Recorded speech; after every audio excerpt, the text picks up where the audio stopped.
Hello, everyone. Welcome back to the Time Ward podcast. Today we're doing what is it, Anish? Episode 12, right? Episode 12. Oh wow. Okay. So yeah, today we have a full house here. Actually, I'm not gonna introduce everyone one by one because that would take too long. But I have to specifically introduce a friend of mine here, one of the founding fathers of this podcast that hasn't been able to join, sadly. But yeah, his name is Salam. Salam, say hello. Introduce yourself, please. Greetings to you, fellow Tom Podcast subscribers. Welcome, welcome. Thank you for having me, and we will have a wonderful discussion for you today. It's going to be hot topics. Yes. Click, subscribe, likes, spread it out to the social media. Yes, for sure. Please. But okay, yeah. So today we're gonna talk about Bayern and their game versus Hertha Berlin and how Lewandowski saved them. We're talking about Barca Sevilla, Real Madrid and their game versus Levante, the disaster class for Liverpool against Aston Villa, the disaster class from Man United against Tottenham, and the UCL draw that happened the past week ago. So um, Anish, I guess I'll hand it off And to don't you and we'll forget talk about. timestamps. Oh yeah. Timestamps in the description. Yep. Yeah, I've mentioned that Timestamps because in the this description. will be a long one. So yeah. So go ahead, Anish. You can start with. I guess we'll talk about Juve first.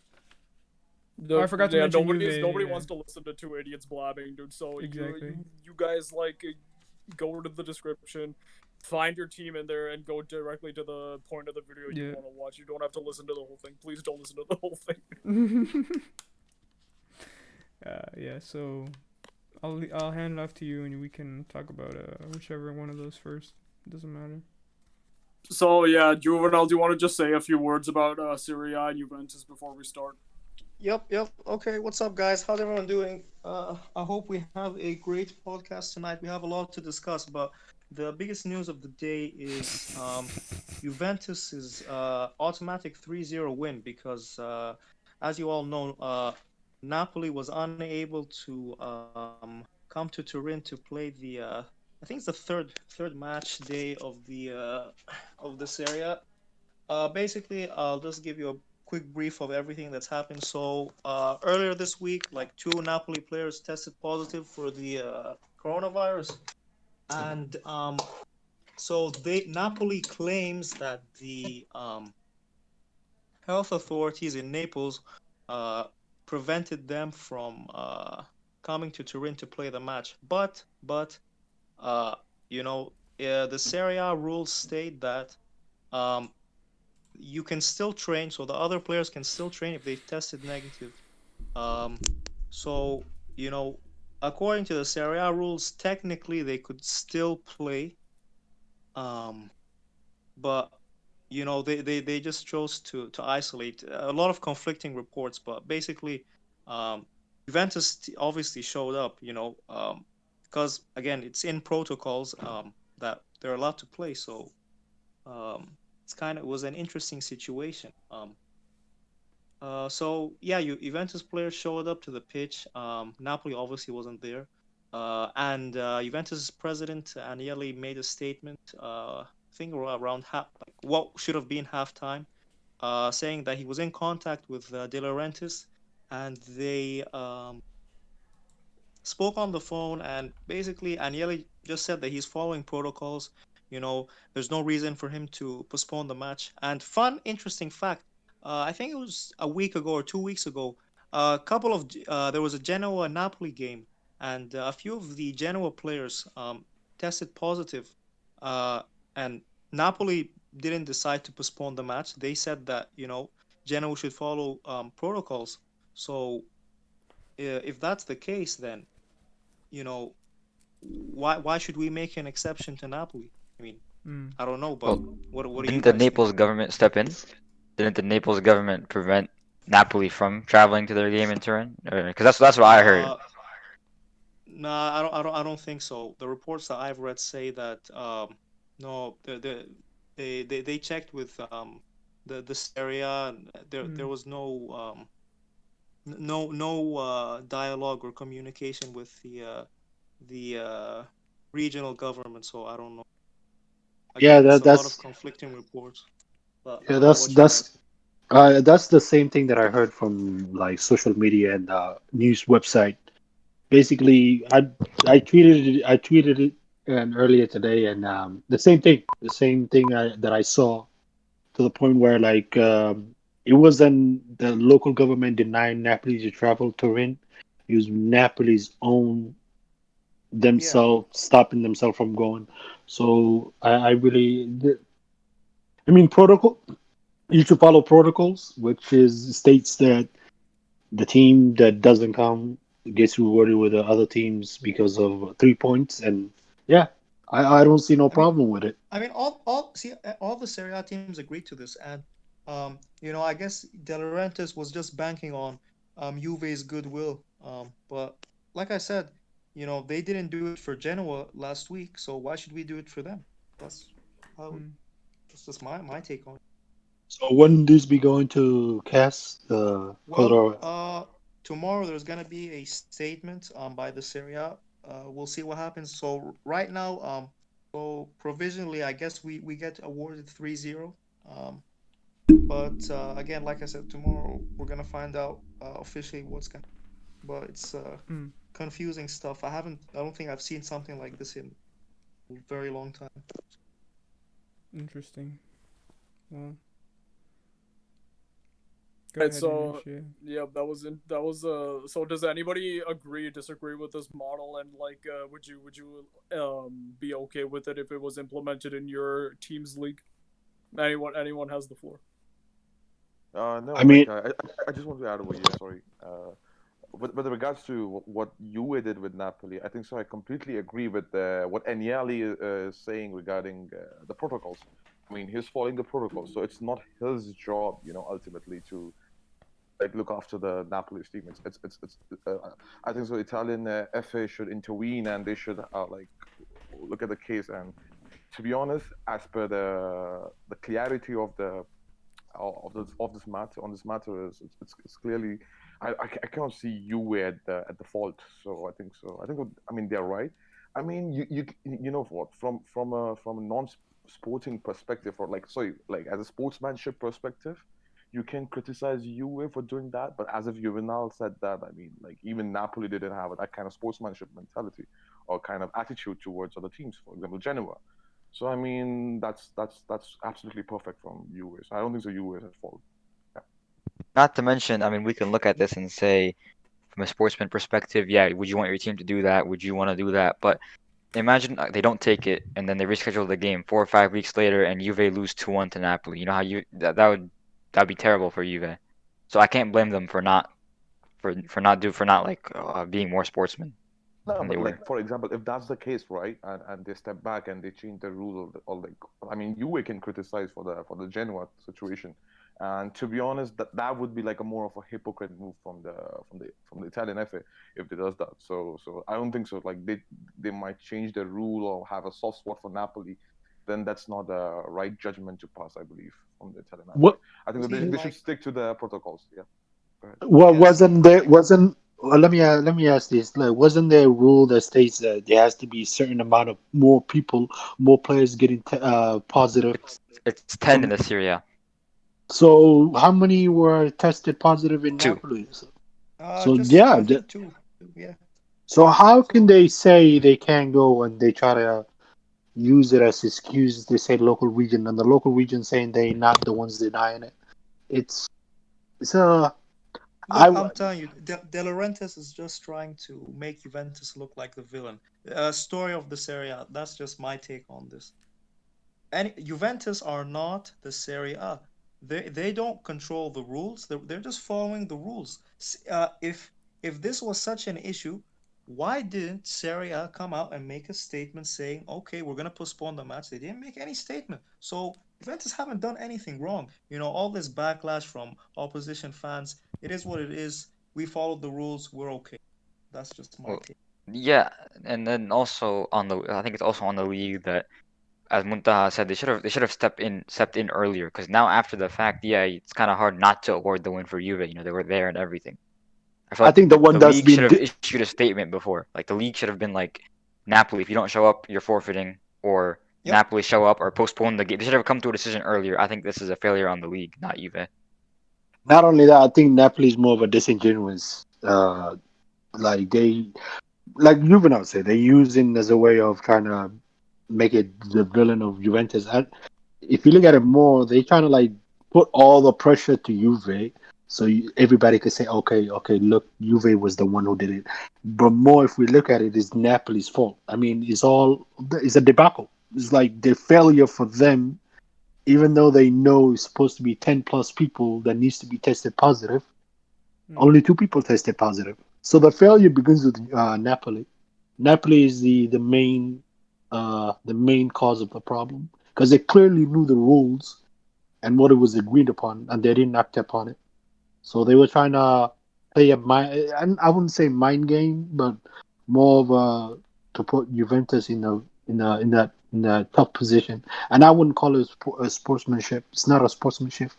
You clearly knew 2 plus people. You have 2 Mhm. people who are tested positive, but you, in a way, you're trying to say, "Oh, we want to get a sportsmanship," and you are a hypocrite at doing against Genoa. Yeah, and I totally agree with it. I think the only thing that somewhat complicates this is the reports that what the Naples government had to do if they prevented Napoli from traveling or not, because there's mixed reports, which I'm sure will be clarified in the coming days. Definitely. If Napoli government didn't stop them from going, and they clarified, clearly stating, "Hey, we're not the one who stopped them from doing it." I mean, yeah, I don't see any way that Napoli can go to court of arbitration and say, "Hey, we wanna appeal this," because there's no way you can. Good points, good points. So moving on to our next topic, like we start to go more into actual football now. So San Mia, you're there talking about like Bayern Munich. All right, so let's discuss a little bit about Bayern. So Bayern Munich is definitely the best team in Europe right now. I don't think there's like much debate on that. Albeit it's probably close between them, Liverpool, and maybe a couple others. They still will do extremely well in the Champions League this season, given how good their attack is. They augmented their midfield recently with a very underrated and under the radar signing of Mark Roca, who, I mean, if you watch La Liga and Espanyol, he has very good ball distribution, ball control, and I think he's going to be a very good number 6 for them. And he works. I think he's going to work well in a double pivot system, which they use. I think defensively, I think it might help them because he'll add some more control in that midfield, especially at the base of the midfield where I think they've been missing a little bit. But from a defensive standpoint, right now, I think the way Bayern Munich went through the Champions League, pretty much just barrage through the whole campaign last season, just smashed every team. Defensively, from a defensive standpoint, I feel Neuer came up really big during that entire campaign, and especially in the final against Paris Saint-Germain, who actually figured out sort of Bayern's tactical setup, managed to exploit the high line, and all that. Another thing with Bayern Munich is the speed of their center backs, especially Alaba last season was phenomenal. Sprinting back, tracking back, his recovery pace, Alphonso Davies' recovery pace, to make those vital interceptions. I mean, that was very invaluable to how Bayern stopped the opposition from scoring goals. But in my opinion, and I alluded to this when we were talking about Bayern Munich last August in the Champions League, ultimately this is not a sustainable model. This form of defending is not really a sustainable model to use in the long term. Because how often are you just going to plan for the next 2-3 years to just use your center backs to keep sprinting over and over and over again, just using recovery pace to try and intercept? There's very little actual defending going on, and secondly, you can't always rely upon Neuer, to come clutch and save you, all the time. So I mean, does anybody have any thoughts here? I feel like Bayern in the last Yeah. a couple of games have been leaking actually quite a few goals. And it's really they're using their plan A still, which is just to outscore the opposition, and it's worked. Made predominantly in against Dortmund, especially I think because Dortmund could have won that game. See, Dortmund could have won that game if Favre wasn't such an idiot and he took off his best players in the second half, which was honestly disgraceful. And I don't know how this guy still has a job. But like, I feel like in the long term, this might actually start to cause Bayern. But I mean, we know how good Flick is, and he might develop a plan B. But I mean, everybody who watched the game today, I mean, give us your thoughts. Sanmia, you go first, and then Ahmed. Yeah, so I think one of our biggest problem is the fatigue issue, which is why our board made so many signings today. I think we signed Choupo-Moting and Douglas Costa today. So it's good that our board is making good quality depth.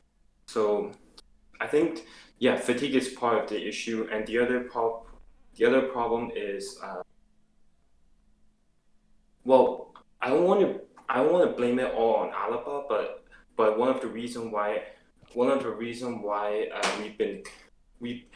our defense have been a lot less stable was when we started Alaba, he looked very shaky at the back, and one of the problem is his contract situation, and so I think if we can get Alaba's contract situation finished as soon as possible, I think he's gonna be remotivated to perform again. So if he doesn't want to resign, I think the best solution to do is to just start Lucas Hernandez and Süle together. And I think Lucas Hernandez and Süle deserves to be starting week in week out at the moment right now because they're our best defenders at the moment. I think Alba and Boateng, they haven't been performing as good as Süle and Hernandez. So so that's one of the.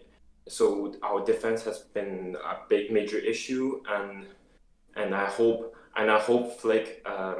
What I would do is start Lucas Hernandez and Süle at the moment. Start those two consistently. Build a good partnership, because one of the problem why we've been conceding is the lack of chemistry. Because this week we started Lucas and Süle. Today we started Alaba and Boateng. Last week we started Alaba and Boateng. And the other week before we started Alaba Süle. We cannot keep changing our defense. They need to form a good partnership pairing first. Then that's when you can start okay, maybe we can rest them for those big games. So I think we need to have a certain set partnership first. Then we can start doing those rotations. So I think it's better for Flick to start Lucas and Süle together consistently, because they've been our best defenders at the moment, and they need to build a good partnership. They need to play together week in, week out in order to have a good understanding with each other. And that's one of the ways how we can strengthen our defense. And obviously, Alaba's contract situation isn't helping at all. And our second issue is the midfield issue, I think. And I think Sevilla and Sevilla, Hoffenheim, Hertha Berlin, they found a way to stop this Bayern team. They would pressure our midfielders. They would pressure our midfielders, or when our center backs have the ball, they would do zonal pressing, so zonal marking to block passing angles to our midfielders like Kimmich and Goretzka. So that way we're too reliant on our fullbacks to carry the ball forward, or we're relying so much on our center backs to make those passes to our wingers, because our midfielders are completely marked out of the game. Like Kimmich for 3-4 games in a row has been marked out by the opposition forwards, because our center backs just cannot find a way to pass to Kimmich because he's being marked out completely. And it also kind of shows how important Thiago was to our midfield, because he would be able to beat the press, bypass the opponent midfielders, and he would be able to pull the strings in our midfield. Something that I haven't seen Kimmich do at the moment. So I think that's. Admi, I have a question for you. Like, can I ask you one question regarding Yeah. this? As per the current situation, right? Okay, you're playing Alphonso Davies as a left wing / left wing back position, right? Yeah. Why don't you fully convert Lucas Hernandez as a left centre back or right centre back? Because that guy is like pretty versatile. Because on Atletico Madrid days, he played right back and right centre back as well, and he's good on the ball as well, and pacey as well. Lucas Hernandez definitely deserves to start consistently because Alaba has been underwhelming lately, and Alaba last season when we won the Champions League, Alaba started every game in the Champions League. That's why Flick tries to. Well, he's insistent in starting Alaba because he was our defensive leader. So and because of his contract situation, it has affected Alaba's play. So which is why Flick is kind of like confused whether he should give Alaba more game time or he should just give it to Lucas Hernandez because Alaba was the defensive leader, but he's been. Actually, I want to interject over here. The thing is what, right? When I see Bayern, okay, to be honest, I didn't watch this game, but like when I'm seeing Bayern from the last like couple of games, right, against Hoffenheim and all those teams, I think so. Hansi Flick is giving Lucas Hernandez as a time just to play left back. He's just giving him a playing time. I don't think so. He still believes that Lucas Hernandez is a crucial part of this team or this defense. To be honest, the way you guys play with the high line, okay, I've seen Lucas Hernandez. He's decent as a left back or full back, but he is a center back. And when you play high line, I think so. Boateng and Alaba, like you cannot have two error prones at the same time, For example, if you play Lucas Hernandez and partnering him with Alaba, that would definitely limit some damages. And I mean, this guy's pacey, like his strength. I don't have to talk about that. He's really good at the playing from the back. I mean, he's left-footed as well, so he can move the ball from the left flank to right as well. So I mean, that guy's is really good. So I still don't get it, like the right reason not to convert fully Lucas Hernandez because I mean Bayern signed him with the idea of converting Lucas Hernandez as a centre back. So that's the point. So yeah. Well, I understand why. What should I say? I understand. Oh, actually, you're right. I was kind of confused why Flick would play Lucas Hernandez at left back today, and Alaba at centre back today. For me, I would have preferred Flick to put Alaba at left back today and Lucas Hernandez at centre back today. That would have been my personal choice, but Flick didn't. Flick just. Because Alaba was the defensive leader last season, so he thought there's no way Alaba can go from a great defender to just a bad defender in like 2 months. Like he didn't think that would happen. But I think the reason why Alaba has been poor lately is because of his contract situation. So yeah, but back to the midfield point. I think like these. Like the Sevilla game to like today's Hertha game, it just shows how important Thiago was. He was the midfielder that was pulling the strings, that was able to make plays happen, and he was the creative midfielder that could dictate the midfield. Something that Kimmich hasn't been able to do consistently. So which is why I'm pretty happy we signed Mark Roca. I think that's a very good signing. Yeah, and I just want to add quickly one point over here. Quickly, I mean, Mark Roca is decent signing because that guy will shield your defense. You need someone in front of the defense to shield you. Yeah. And that's the reason I said like Kimmich as a DM. I mean, can he really shield? Because he's good at ball playing, definitely, but not at the shielding defense. So yeah, that's a really good signing. Go ahead. Yeah, do you, as a Bayern fan, do you think that, because right now the fixture congestion and simply, I mean, they won the Champions League, just over a month ago, and they've had to continue that form from the Champions League, from the Champions League, all the way till now, and it's a very condensed schedule. Do you think that that's having a bigger impact on the team itself? Yeah, definitely. because in our last few games, it just shows it's pretty clear our players are gassed out. There's clear signs of fatigue, and which is why our board made signings like Douglas Costa and Choupo-Moting and Mark Roca. So it doesn't help when players like Sane and Coleman got injured. So yeah, it's good thing that our board signed at depth. Look, so there's a couple things that people need to understand. Okay, number one, the system that UEFA has set up is designed to make it very difficult for teams to retain trophies. Okay, the system UEFA and FIFA have set up is designed, I think, to make it difficult.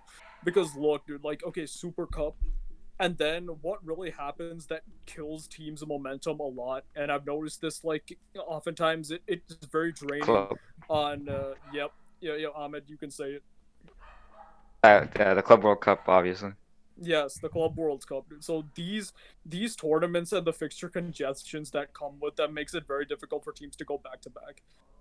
Secondly, the kind of football that Hansi Flick, has the team play that we went into in an earlier podcast, which is the mix of a Gegen pressing style with a more of a zonal marking and passing lane severing style. That high pressure, high intensity football is inherently draining on players. It requires a lot of energy, and it requires a lot of endurance and stamina and athleticism to execute this sort of game plan. It doesn't just happen. You can't do this with Sergio Busquets. You need very, very intense players to and physically astute athletes to execute this kind of game plan. So for me, from my perspective, dude, ultimately, and I'm saying this from a Real Madrid perspective as well, when we tried to go back to back in 16-17, right?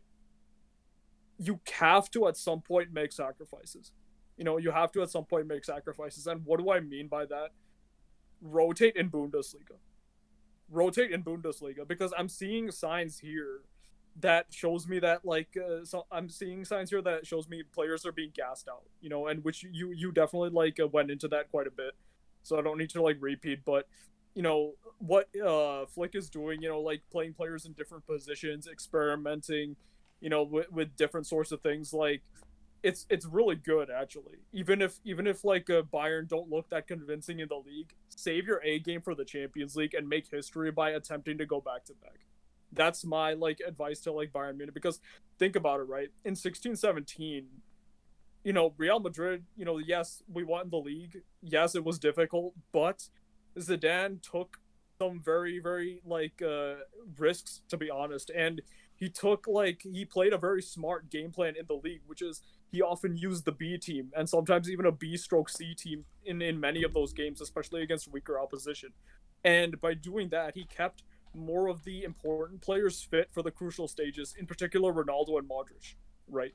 So that was really a big factor in helping Real Madrid go really far in the Champions League, and retaining that Champions League and making history there.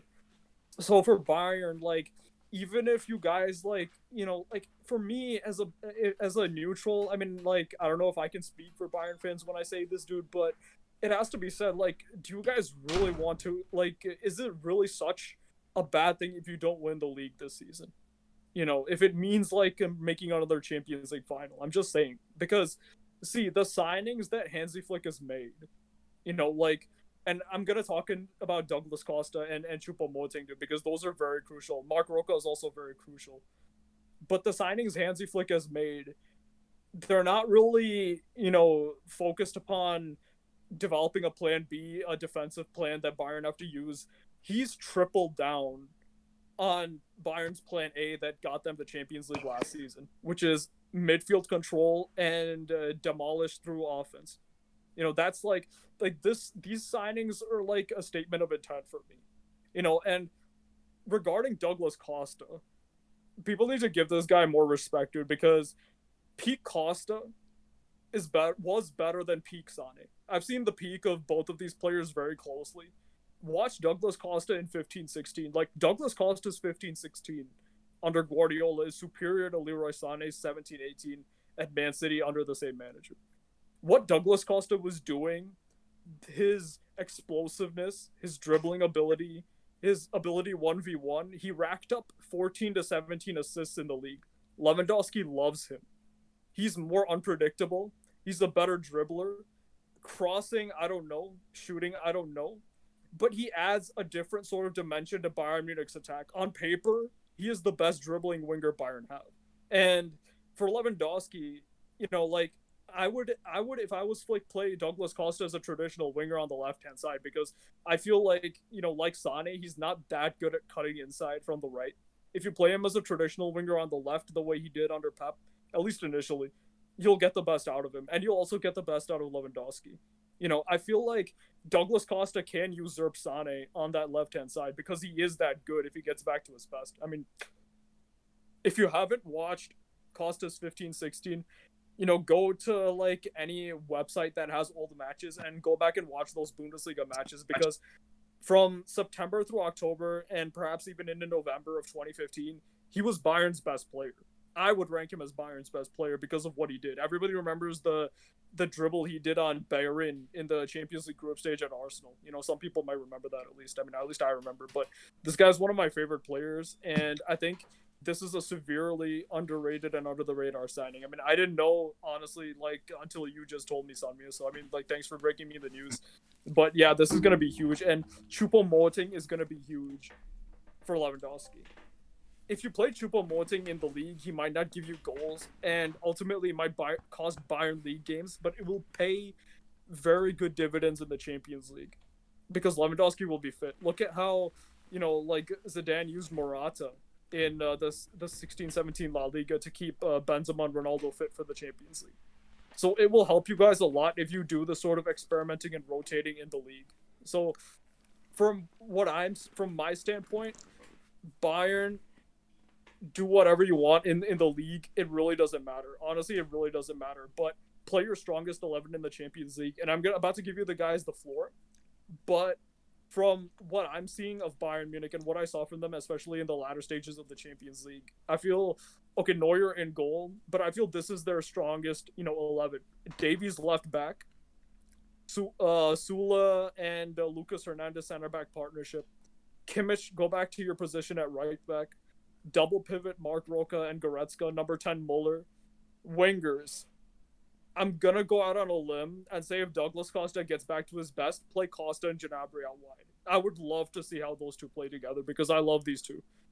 And of course Lewandowski as a striker.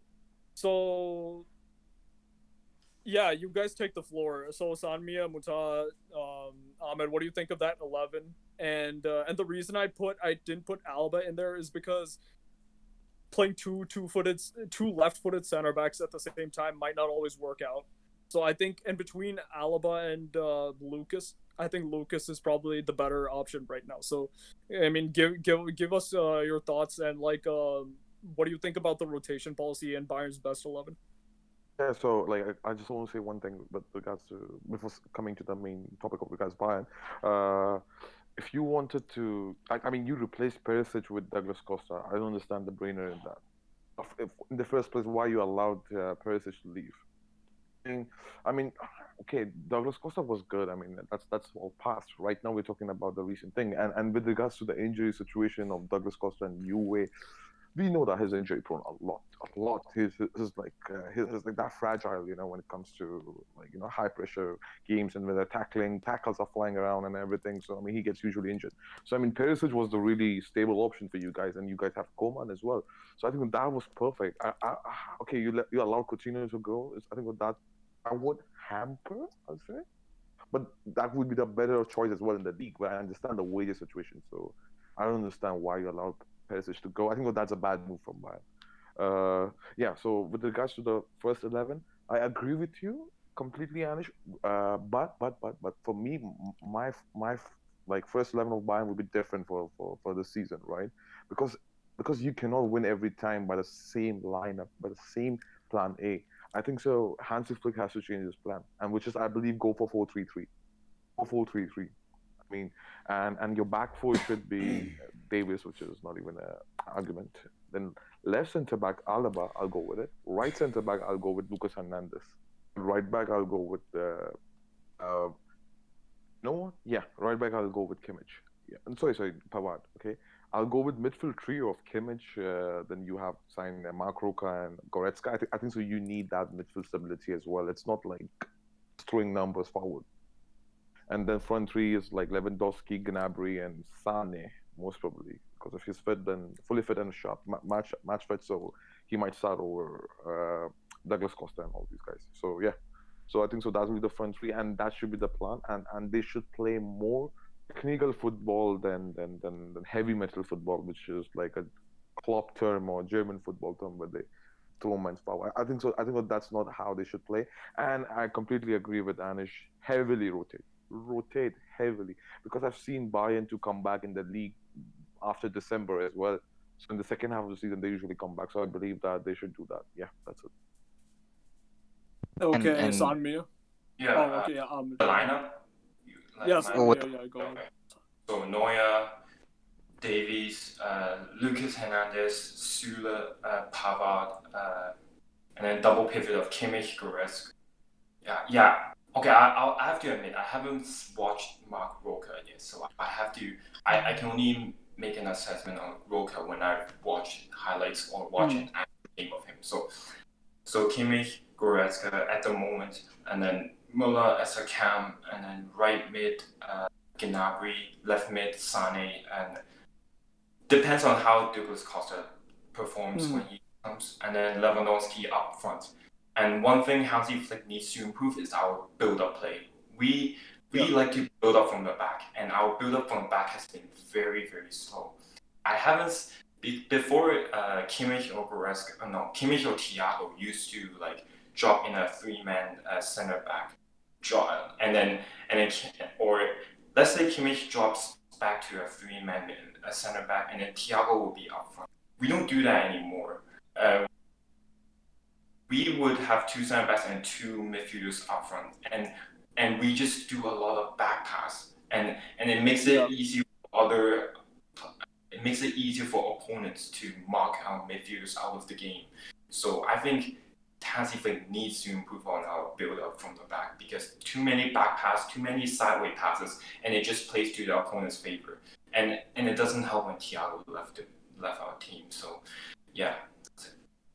Yeah, so before I go to Ahmed, dude, that's why I think it's going to be really important to play Roca as one of your 2-6s or as an out-and-out 6, because, one of Bayern's, biggest assets in build-up play was the ability of that, deepest lying midfielders sometimes drop in between the center backs last season and help in build-up plays. And if, Flick uses his coaching really well and molds Roca and trains him how to play forward passes, all the time, because he has very good passing accuracy, I think, it would help Bayern a lot, because Roca can give you that. And that's why I also said, if you're going to play Kimmich as a right back, don't play Pavard, because honestly, dude, I don't really see what this guy offers. I mean, but that's just me. I mean, they say he offers defensive stability, but I don't think he's that good of a defender, especially 1v1 against some of the smaller, quicker wingers out there. I mean, I don't really know how much this guy offers. I mean, for example, the biggest game he played as a right back for Bayern is the round of 16 knockout against Chelsea. I mean, I don't really think he offered that much in that game.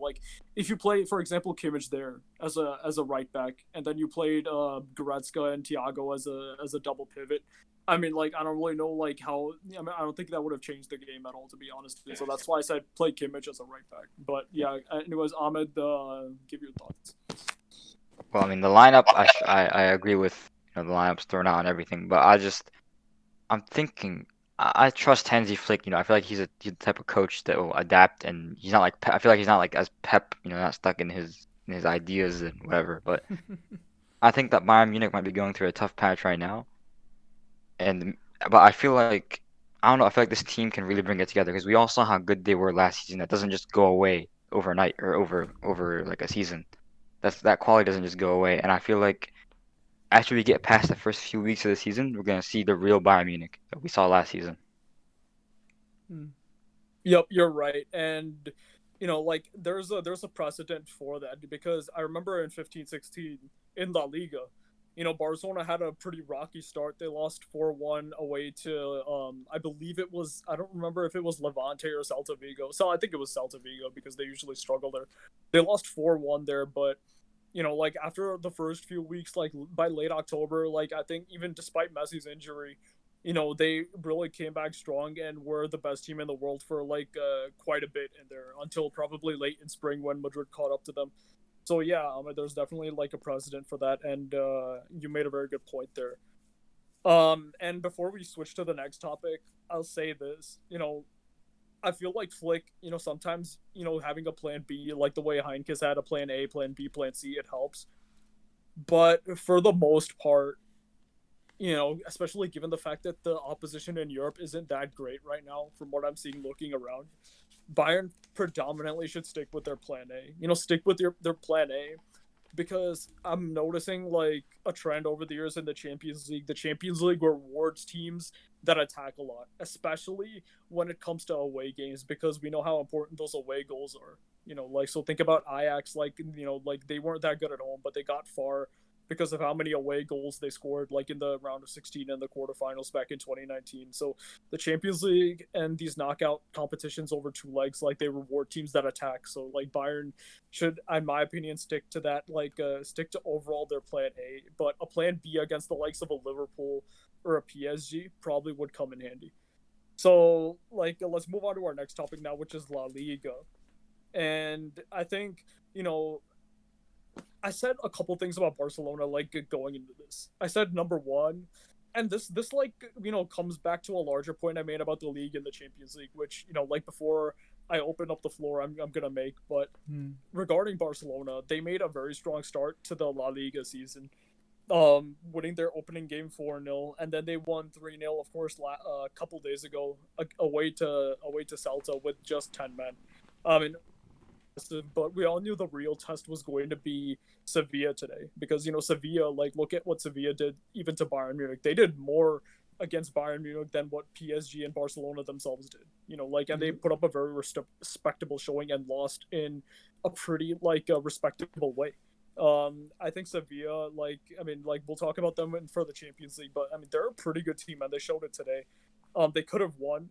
I feel like at times they were the better team, but it was a pretty even game. Barca had their patches, Sevilla had their periods when they were like a little bit on top. Chances were honestly few and far between, although like at times both sides got in behind the other. It had a pretty good midfield battle and everything, but from what I saw in today's game, it has to be said, Koeman ain't really it. Koeman ain't really it. Okay, he's better than Setien. For sure. But what does that really mean? Okay, you have to be either like a Lucien Favre or Ole to be, to be worse than Setien. So being better than Setien, like in the grand scheme of things, like it doesn't really mean that much. Yeah. So for Barca, I don't understand what this guy's insistence is on playing Griezmann on the right flank. Griezmann. Man. Okay, look, Hazard, Griezmann, and Pogba are like three of the most overrated players. Right now, 100%, dude. Because what these guys actually offer versus what people say they offer, even though they're good players. Don't get me wrong; these are really good players, but from what they actually offer versus what people claim and say they can offer and what they've glimpsed is not really like a true representation of who they actually are, dude. Griezmann, I remember him picking up the ball like from like 30 yards out and trying to drive it into goal, and he just kept like carrying it, and then he took a bad touch and the goalkeeper just grabbed it. What is the point of that? And he's so awful in his dribbling and link-up play, honestly. His link-up play is decent, but there's no real creativity to it. It's sort of like basic short passing combinations, but there's nothing like extra that he's giving that could just create chances from nothing. So he's not really a very good creator, to be honest. He's not a great, 1v1 player. He doesn't have exceptional pace, and the thing is, I feel like in these sorts of games, and this is like the big point I'm coming to. I said Barca would surprise people this season, and then I was in having some conversations, and I'm like, wait, so you think they can do something in Champions League? And I'm like, no, they won't win the Champions League, but they can surprise people in the La Liga definitely, and maybe go to like quarters or something like that in Champions League, because they're not that bad a team. And what I mean by that is, and we're hearing they might sign Depay by tomorrow too. And if that happens, it just adds to the point. Barca have a very good attack. they've always had a very good attack. They score lots of goals. They scored many more goals than Real Madrid did last season, despite losing the league. And when you're playing league games, right, most of these league games come against teams that are weaker than you. Teams that will let you come on to them, that will let you have the ball, and that will sit back the way Celta Vigo did. Celta Vigo played 5 defenders yesterday, or on Thursday, rather.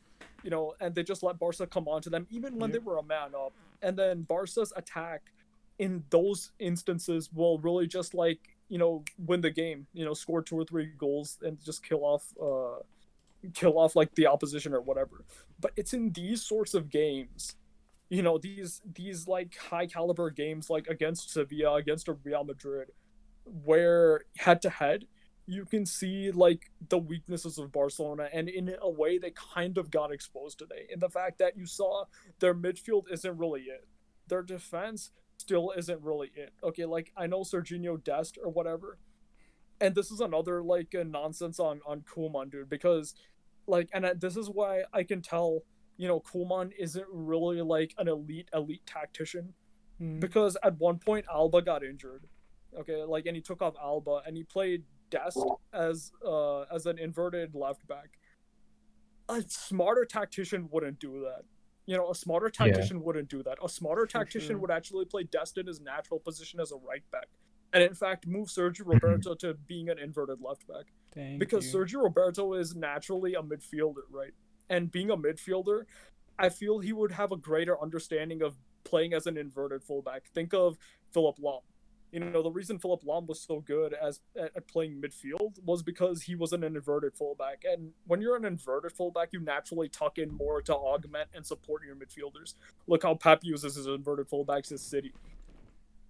That sort of like in-depth understanding. That's how I can kind of tell Koeman, he's not fully it. I still think Xavi is more or less the coach that Barcelona need, even though I don't know how good he is tactically, but at least philosophically, I feel like he understands these guys a lot better. And if Koeman was smarter, he would have started Trincao on the right flank a long time ago, dude, because it's obvious as hell that Griezmann isn't it. Griezmann isn't it, and he has no place on this team. I mean, honestly, he's crap. He's crap. Ansu Fati's better than him. Vinicius is better than him. And regarding Real Madrid, I just have just one thing to say. If Vinicius improves his finishing,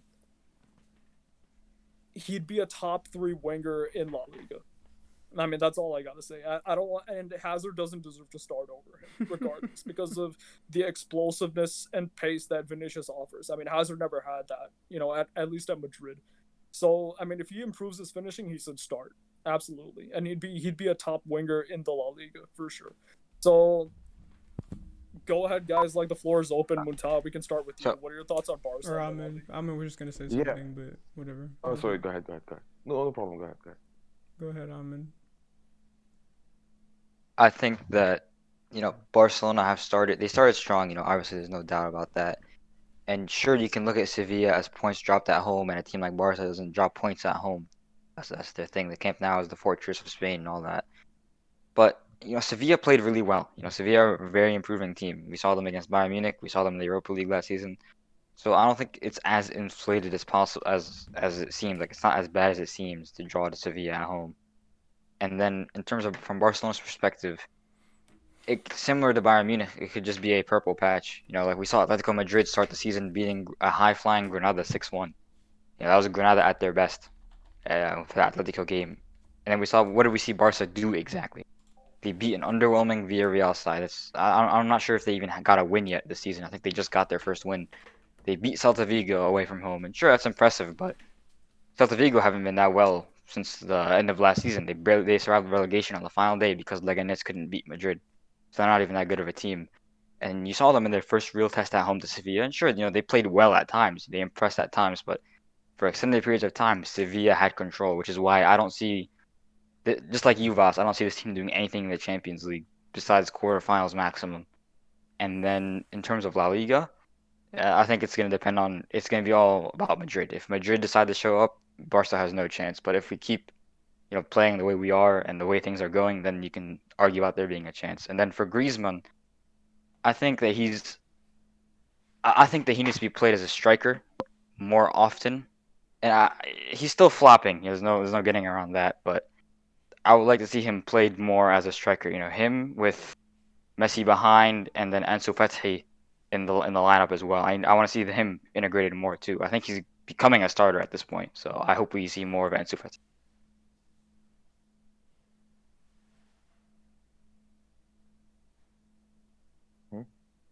Yeah. So. Yep. Can I go? Okay. So with regards to Sevilla game, like as per the impression which Barca set for me, like from my perspective, like because they really convincingly they beat Villarreal, which is I think so nothing new for Barcelona. In fact, last season they beat Villarreal by a higher margin, 5-1, something like that. So for me that was not that impressive. But what I was looking from the game is like the pace, the fitness, the understanding, and Ansu Fati as well. And then you have Coutinho, who was really good, to be honest. I mean, he's been decent. I'm not gonna lie. Like he's not that crap. Like as some of the people exaggerate. When it comes to him right now, this season especially. So I think so. I mean, over there, Barca was like the way they started. I mean, wow. Wow. I mean, for me personally, I think so. It's more up to Barca. I mean, more up to the Unai Emery guy. He messed up. So I think with the way he started, perfect. So second game against Celta Vigo, as Ahmed mentioned, so I don't want to repeat this point again. So it's pretty much what Ahmed says, like same like that's the one I want to say about Celta Vigo game. Now come to the Sevilla game. For me, Sevilla game was I was an impression that they're going to battle Sevilla. I'm not gonna lie. Sevilla earned the respect for me. The way they played. On top of that, they went toe to toe with Barcelona. And I think so. The good thing about this current coach, Ronald Koeman, is that he realized that his midfield is not capable to go toe to toe. His midfield is not capable to play that arrogant way, as like some of the Barca fans said at the time of Setien. So they're not that capable. So he realized that. So that's a smart move from him. As Anish said that he's not that great tactician, which I agree, 100%. Yes, but I think he was managing team really well. That's the advantage when it comes to Ronald Koeman over Setien, definitely. Setien is like crap with tactics and with management as well. So there's no even argument for Setien. Setien over here. Now the way to be honest, Lopetegui is impressing me more this season than the rest of the other coaches in La Liga. I'm not gonna lie. I mean, Zidane tactics, we know that how he's going to approach.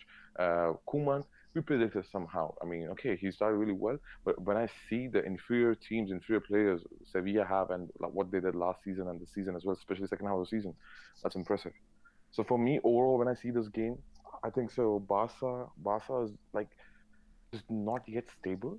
What I mean, and you can see PK was all over the place. PK was all over the place. This is the problem now, and you can see they are missing the presence of Absolutely. Clement Longley. Bro, PK, I mean, I man. mean, I don't understand why does Barca management doesn't have like guts or courage to bench PK? Why it's like it's no brainer in that to bench PK. Let's be honest, man. I'm okay. The only good thing about PK is he's really world class playing from the back. That's it. That's what he offers to you. Okay, he doesn't offer any aerial threat to Barcelona in a position box when it comes to set pieces, or when it comes to defending the set pieces. To be honest, I think with Clement Longley and Arujo, that new guy, I mean, he's really good. I think so. I mean, I won't say good, but he's okay. He's decent at least now. He's about to score the own goal in this game, but I think so. That was if that would happen, like this, it's such an unfortunate event, but it didn't happen. So I mean, it's fortunate for that. So overall, when I see performance of Barcelona team, I think it was good. But I know Sevilla impressed me more. Sevilla didn't like Sevilla was taking risks. They were throwing manpower. I mean, they were beating press of Barcelona easily, and especially Ocampos. Lucas Ocampos is like a really star for Sevilla, I believe. This and we all know that like Sevilla struggle on the right flank, which is Suso's flank. Suso's slow player is more of like a C-Tech Isco, I'll say, kind of player. And he wastes lots of time as well for Sevilla in the build-up phase and especially in the counters. So I think so. Sevilla will do good this season, and they are really top four teams. So drawing to Sevilla at Camp Nou, when people say like for example Ahmed said it's not a big deal to draw, no, it is for Barcelona because if you see Barcelona have a really rich history of beating Sevilla, I mean 5-1, 5-2, all those score lines. So So I think Yeah, so. This but is a you mentioned sure that is the case, but like for example, we drew to Sociedad away, so that was away, not as bad. But at the same time, compared to where Barca were coming from, a new manager, new everything, drawing at home to the fourth, arguably the fourth or third best team in the league, isn't that bad of a result. At least in my opinion, I don't see it as that bad a result. It's gonna happen. You're not gonna be perfect every single game at home, winning every single game at home. So I don't think it's that no, but disappointing of a result. no, but this is like this. You need to understand, right? From the context of neutral, I wouldn't say you're wrong. No, definitely not wrong. But from the context of Barcelona, right? This is a win game. To be honest, this is a 3 points. Building okay, Sevilla is like okay. I mean, yes, you can do that. That's okay. It's a tough team. I mean, ultimately, you have to accept that. Yeah, it's a really tough team to you're facing at home. I know it's a camp now without fans. Everything situation is there. But this is a must 3 points for Barcelona to put pressure on Madrid. Now they drop the points. On top of that, now you have a break as well, which is like an international break for 2 weeks, if I'm not wrong. So that's the advantage it lost.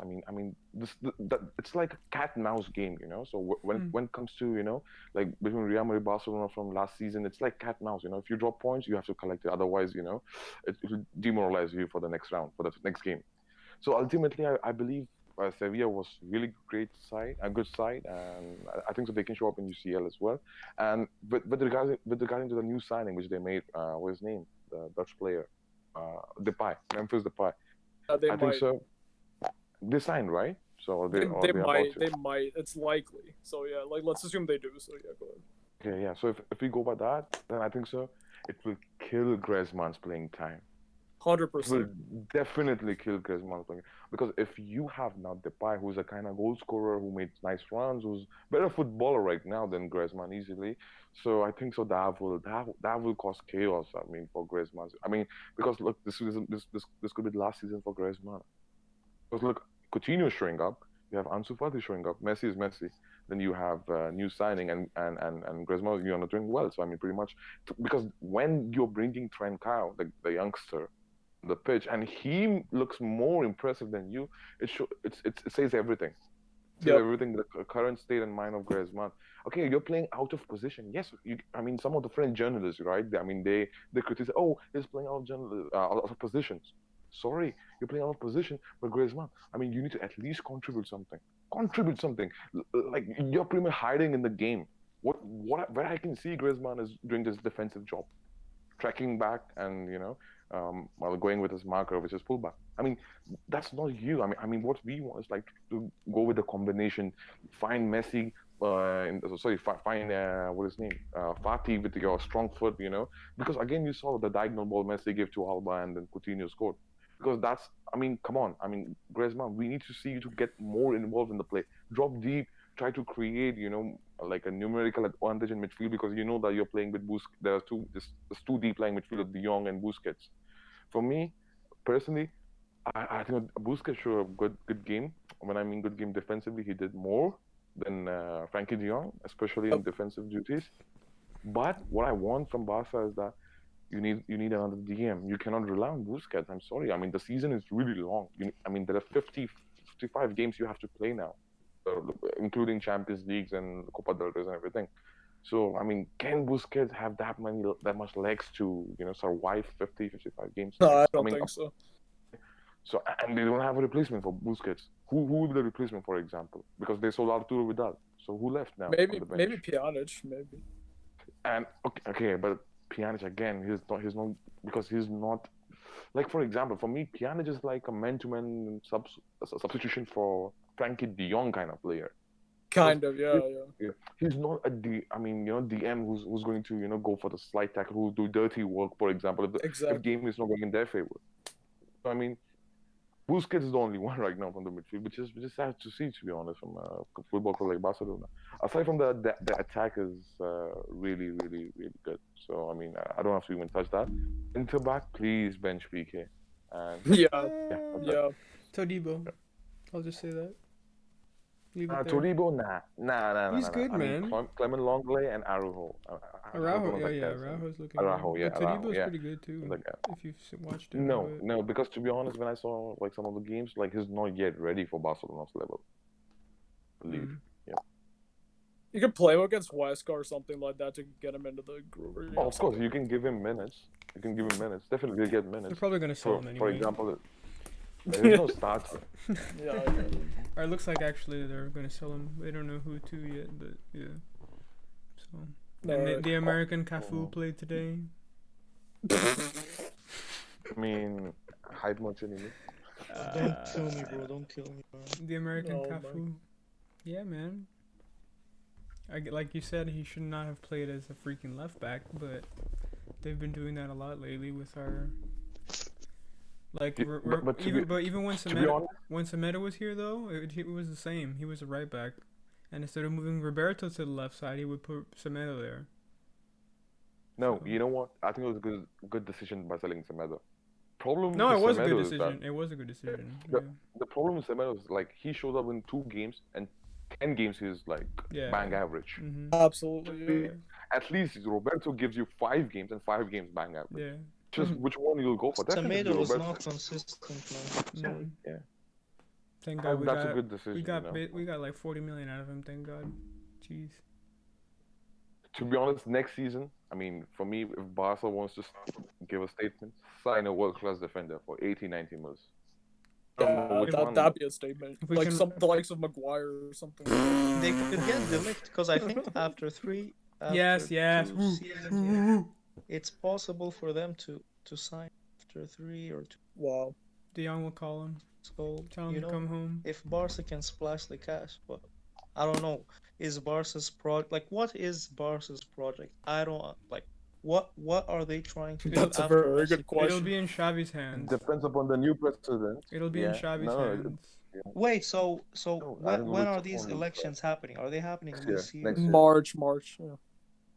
Okay. But they're doing the. So, and Bartomeu is not running, or is he? No, he he's going to out. try to He's run? He'll done. re- No, he's no, he's yeah. probably gonna resign soon. Oh, okay. Yeah. So. Wasn't there no votes of confidence Yeah, on him or something? Yeah. So it's going against the favor of Bartomeu. They're Yeah. counting the votes. No, right but I now. want to know. Why is this happening? Is this Messi's player power, or is No, this no, just? no. This has It's been. Messi's player power. No. Chill. if we're honest. This has been going on for a while now. For a long time. No, but to be honest, dude, I think what.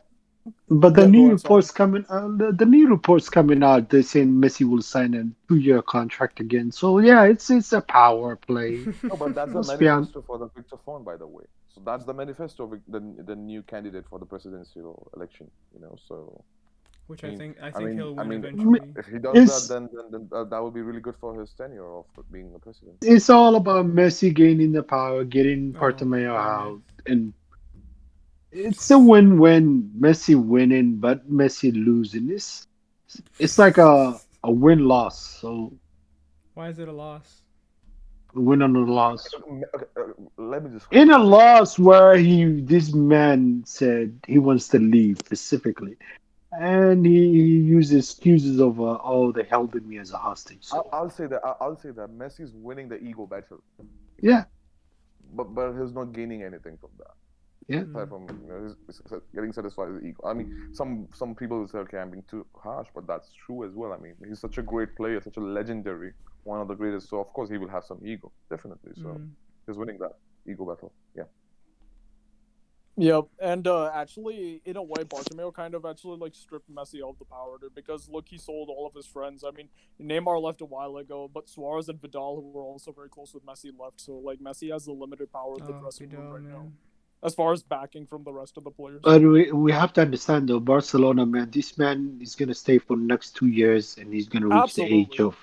So you have to rebuild. The process of rebuild has to start, and they have a lot of players who are. I'm sorry, they are garbage. Of Then course. By the way, there's one more chaos over there. Salim, there's one more chaos with the guys in Barcelona because the candidate Victor Font is not okay with the management of this current guy. His name is Koeman. I heard he said he will bring what was it from the I read goals yeah bro, if you bring someone just because he was a legend, a Barcelona player, and sometimes legends don't work, man. How many players like that succeeded at Barcelona? Not a lot. Became a managers. Not a lot. Not a lot of them succeeded. But what? Guardiola Lucho uh, Enrique. and Lucho, yeah. But other than that, not a lot of people have succeeded. I mean, you're taking a gamble. You don't know. It's a 50-50. I mean, you take a gamble no matter what. You have to do that. But other than that, I mean, you're taking a big risk, man.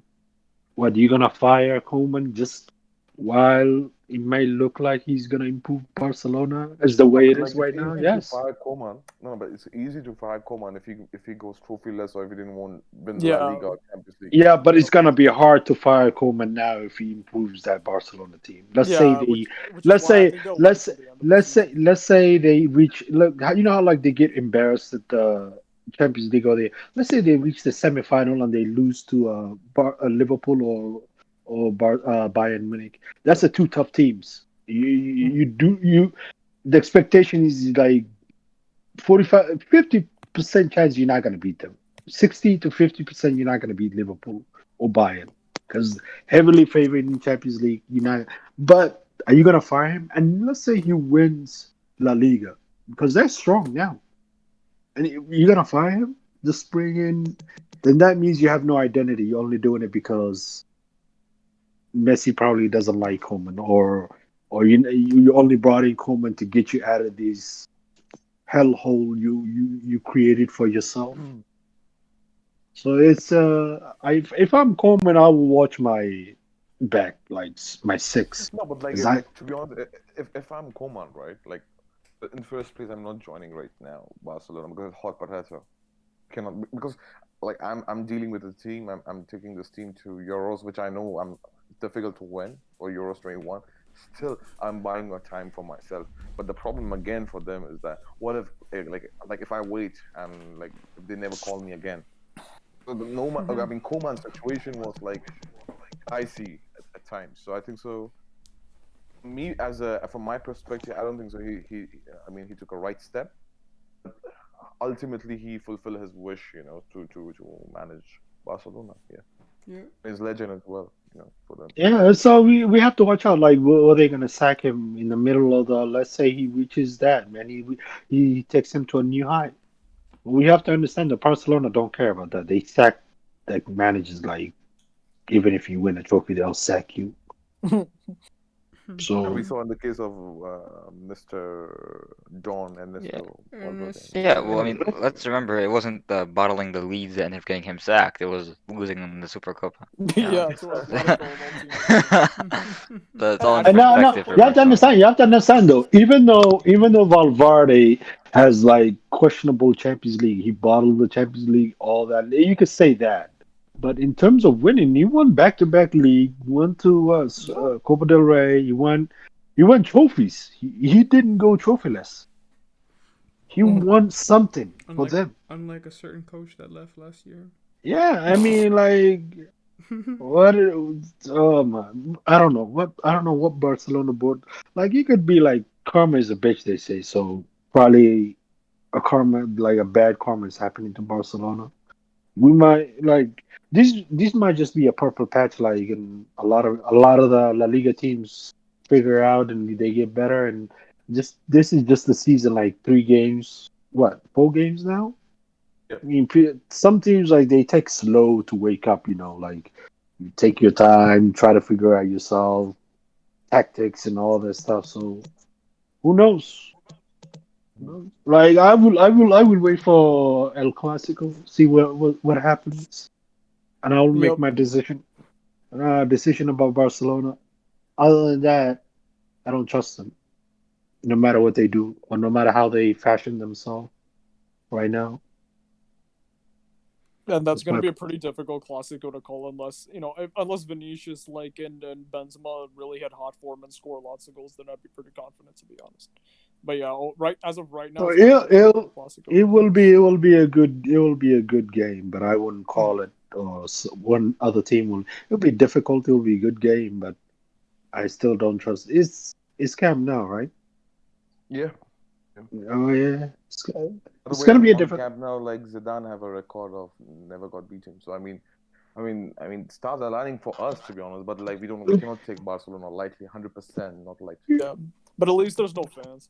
But the other thing is like Koeman is more of a like he I was what is it? He plays sometimes conservative and No, no, progressive. no, I mean, he sacrificed. Yes, yes, yes. Like Yeah, he's like, it's not like obsessed with controlling the game. He's like, okay, if you control the game, fine. We'll look for the breaks. That's what Barcelona did against Yeah, he will Celta he will like if they don't have the ball they will drop, play deep block not give you any passing lines and all that. They will play the defensive like they'll let you have possessions. They're not gonna be like pressing you like crazy. And they want to Mhm. press you, they'll press you. So No, yeah, I I mean, he's mean completely opposite to Setien. What Setien, yeah, the class. yeah. I'm sorry. Yeah. I it's don't a even know mix why of they. Valverde and City. I really don't understand the reason why they hired City. Every Barcelona fans, oh, we coming back. This is the new Barcelona. The old what was it? Guardiola's ways coming back. Possession style. Peptian. Yeah, Pep 10. I mean, let's be honest. Possession.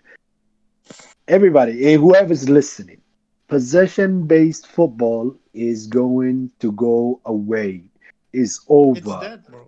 It's dead. Is over since 2011. No one has won Champions League based on that.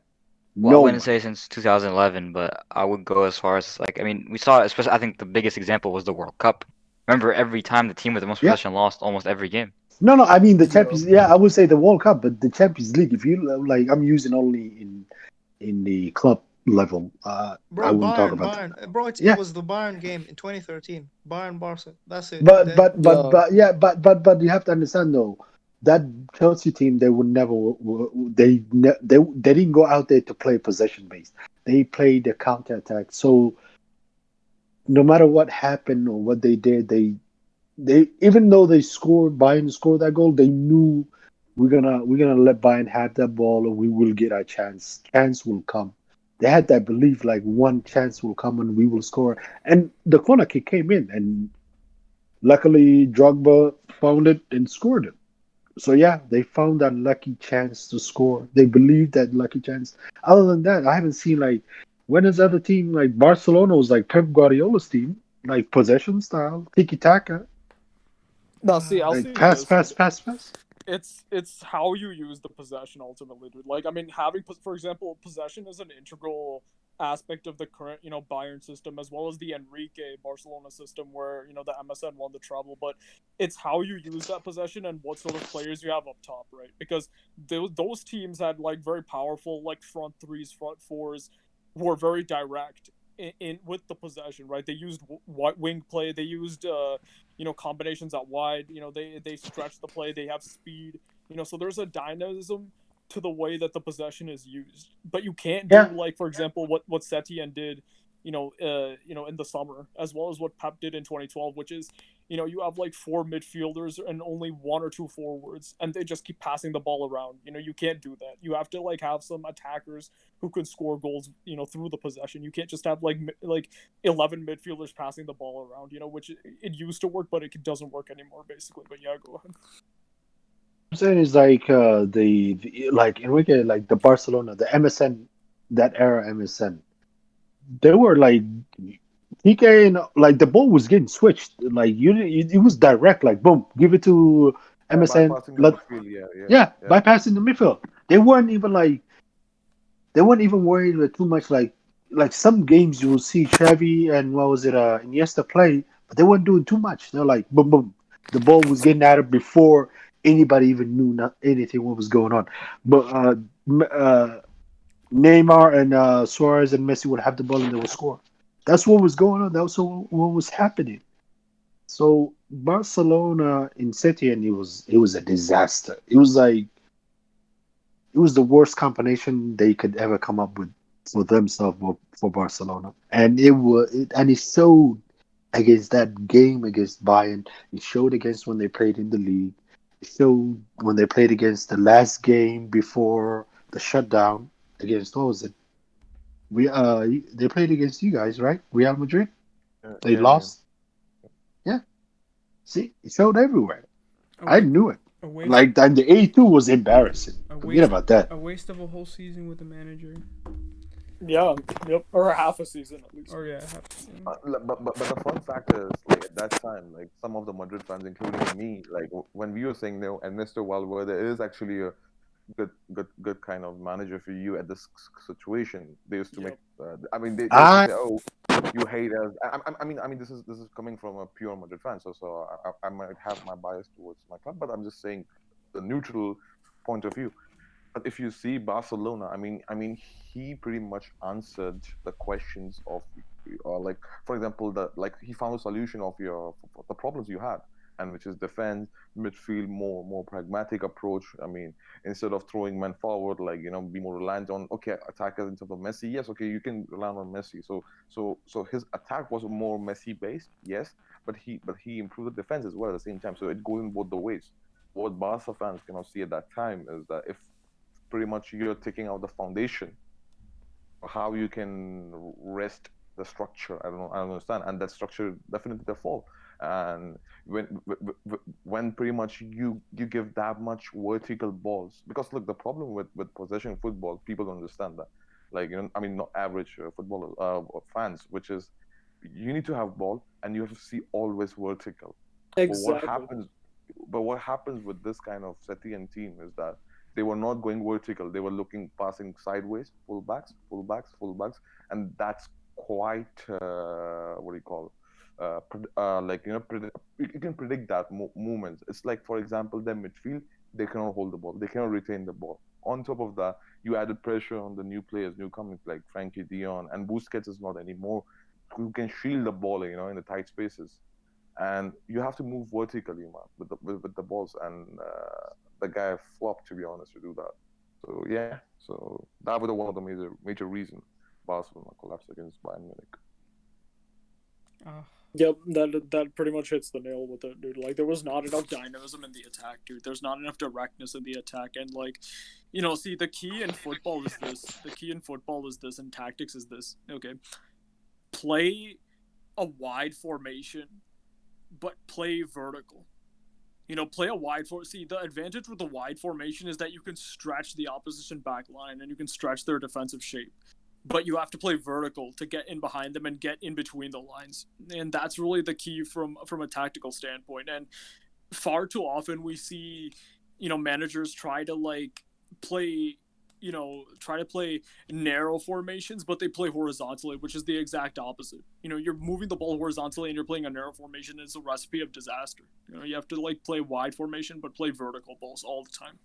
That makes you more dangerous, and it creates chances, and ultimately goals as well should follow if you have the right attackers. But that's the problem ultimately with possession football, and that's why Setien ultimately failed, and why Koeman is actually an upgrade on Setien, because he has a conservative game plan, and his attacking style is a bit more direct and results in more goals. But we'll now discuss the topic that I'm sure everybody wants to discuss, which is the two absolute beatdowns and just nonsense that we saw today. Honestly, it was entertaining, but it was also just absolute errant nonsense.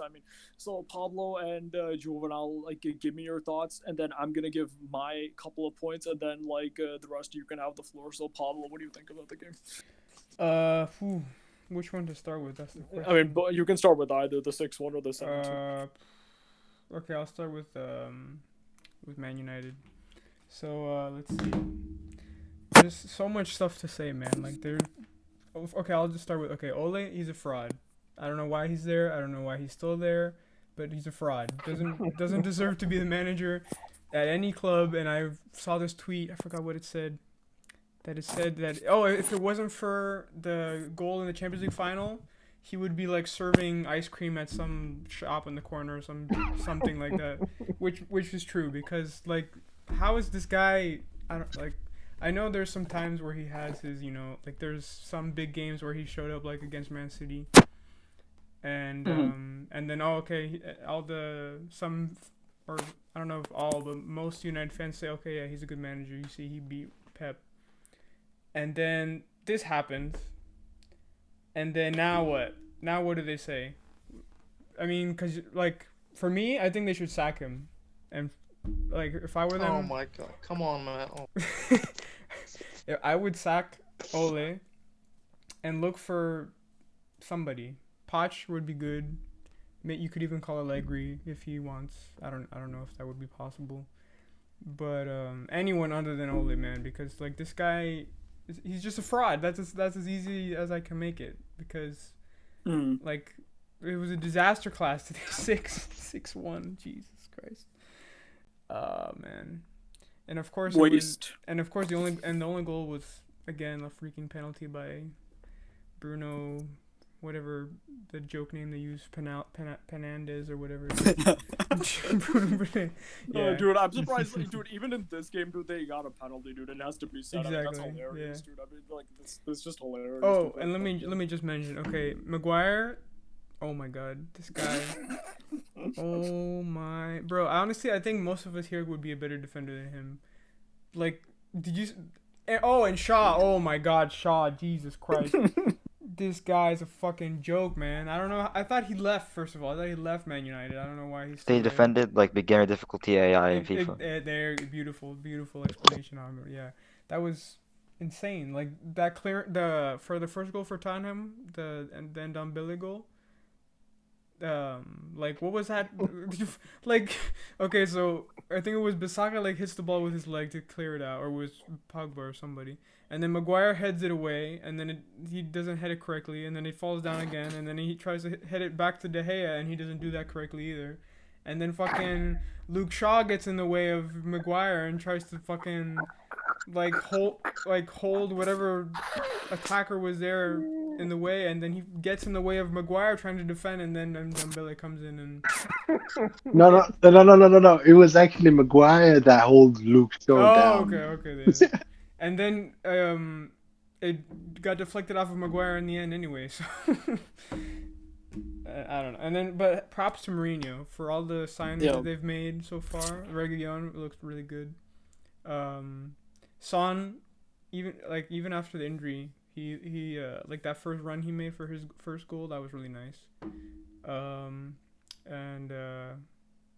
Yeah, pretty. Yeah, and Liverpool. Oh, and then Liverpool, yeah.